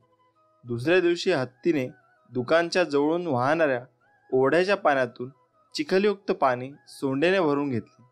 हत्ती शांतपणे दुकानाजवळ आला. हत्तीने ते घाणेरडे पाणी दुकानदार, फुले आणि हारांवर फिरवले. दुकानदाराला सगळा माल खराब झाला. त्याला स्वतःची चूक कळून आली, मात्र त्यासाठी त्याला मोठी किंमत मोजावी लागली. त्यामुळे म्हणतात ना, जशाच तसे. म्हणून स्वामी नेहमी सांगत असतात की तुम्ही तुमचा राग दुसऱ्यांवर काढू नका. तुम्ही तुमचा जो राग असतो तो स्वतः त्याचे निर्मूलन करा व दुसऱ्यासोबत जसे वागता तसेच वागत राहा.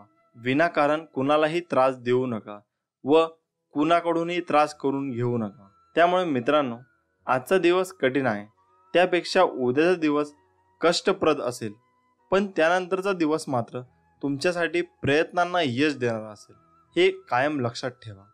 स्वामी आपल्या कायम पाठीशी आहेत. परीक्षा म्हणजे स्वतःच्या आत डोकावून पाहण्याची संधी. मित्रांनो, महत्त्व त्याला नाही की कोण आपल्यासोबत आहे, महत्त्व त्याला आहे की गरज पडल्यास कोण आपल्यासोबत आहे.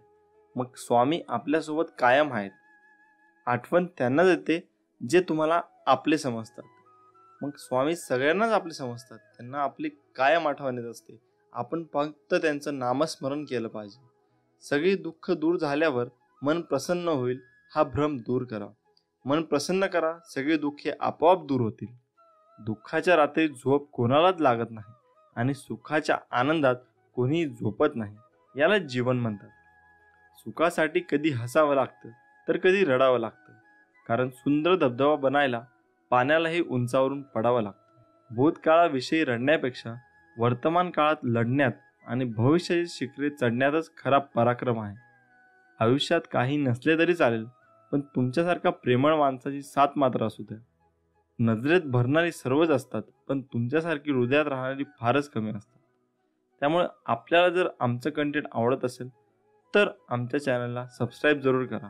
त्यामुळे मित्रांनो, मेहनत इतक्या शांततेने करा की तुमचं यशच आवाज करेल. हार आणि जीत तुमच्या मानण्यावर असतं. मानलं तर हार आहे आणि ठरवलं तर जीत आहे.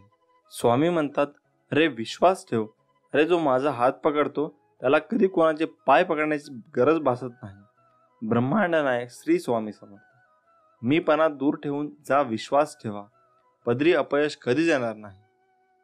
हृदयातल्या मंदिरात अंधार असेल तर घरातल्या देव्हाऱ्यात दिवा लावून फायदा नसतो.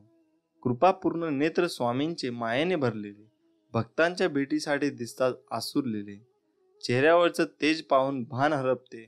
स्वामीचरणी मन सहज रूढ होते. स्वामी म्हणतात, तुमच्या अंतरात्म्यात आहे मी, तुला हरू देणार नाही. या कलियुगात तुला एकटे सोडणार नाही. स्वामी म्हणतात, दुसऱ्याच्या ताटातलं हिसकावून खाण्यात एखाद्याला आपली शान वाटते, तर कुणाला आपल्या ताटातलं दुसऱ्याला भरवण्यात समाधान वाटते. मी सर्वत्र आहे, मी चराचरा व्यापून आहे. मी वारा आहे, मी पाणी आहे, आकाशही मीच आहे.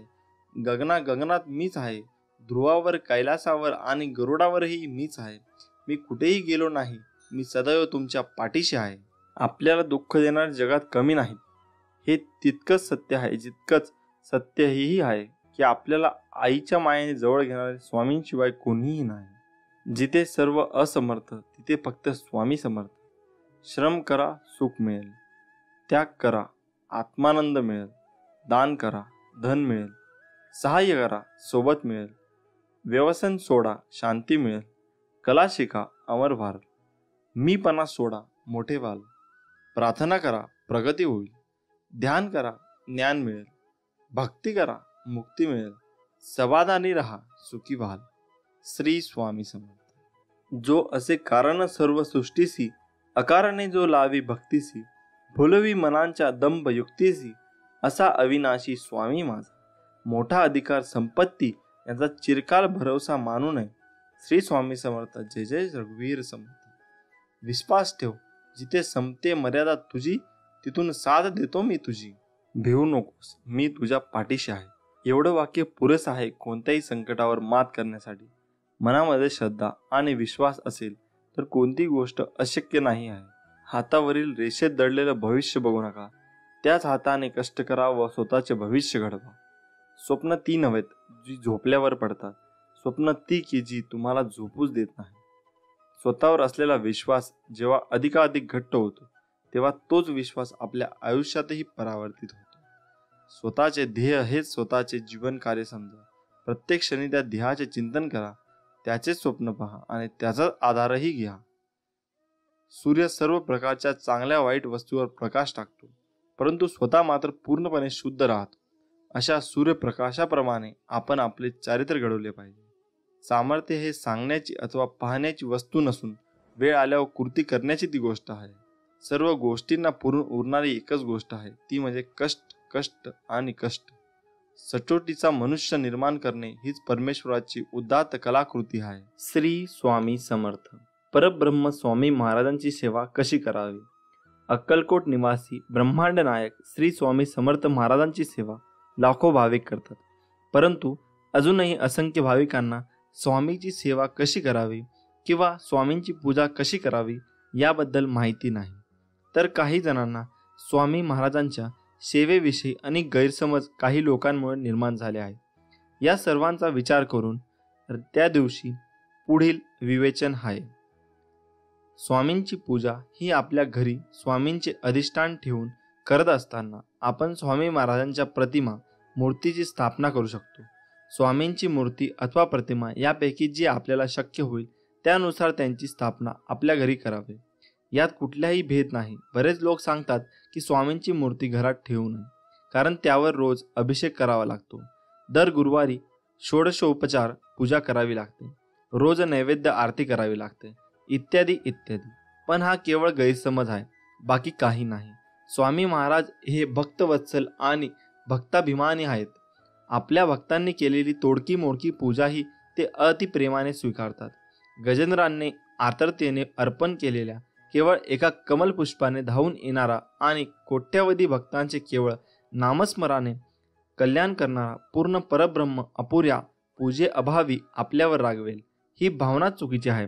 तेव्हा स्वामी महाराज रागावतील ही भीती स्वामी भक्तांनी मनातून काढून टाकावी.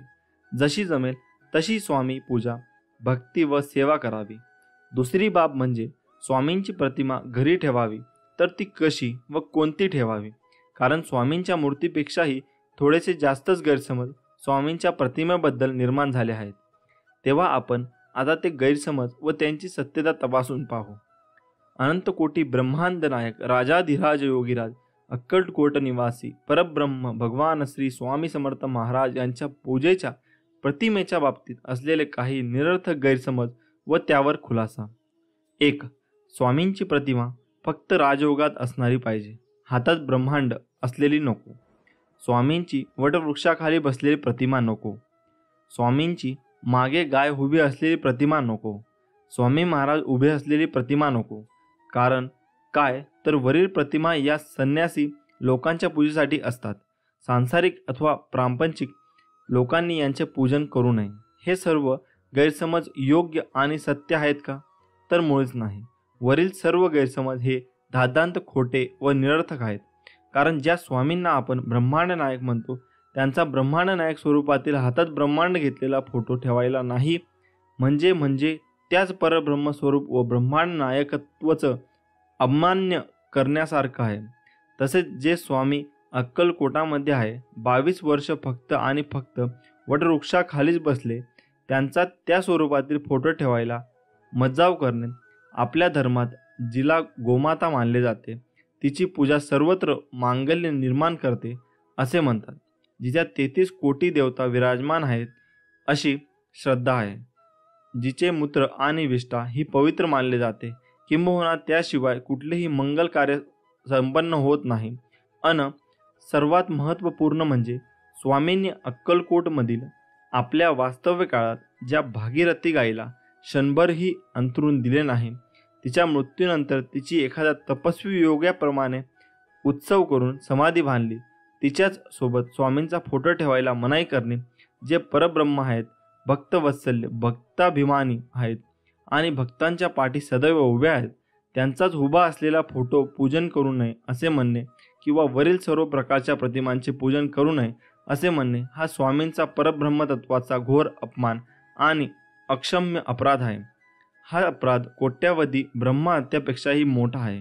स्वामींच्या लीला काळात श्री बाळाप्पा महाराजांपासून ते श्री आनंदनाथ महाराजांपर्यंत सर्व स्वामी भक्त वटवृक्षाखालील हातात ब्रह्मांड घेतलेलाच फोटो पूजत असतात, ज्यापैकी संन्यासी कमी आणि सांसारिक जास्त आहेत. पण त्याच कधीच काही अहित झालं नाही.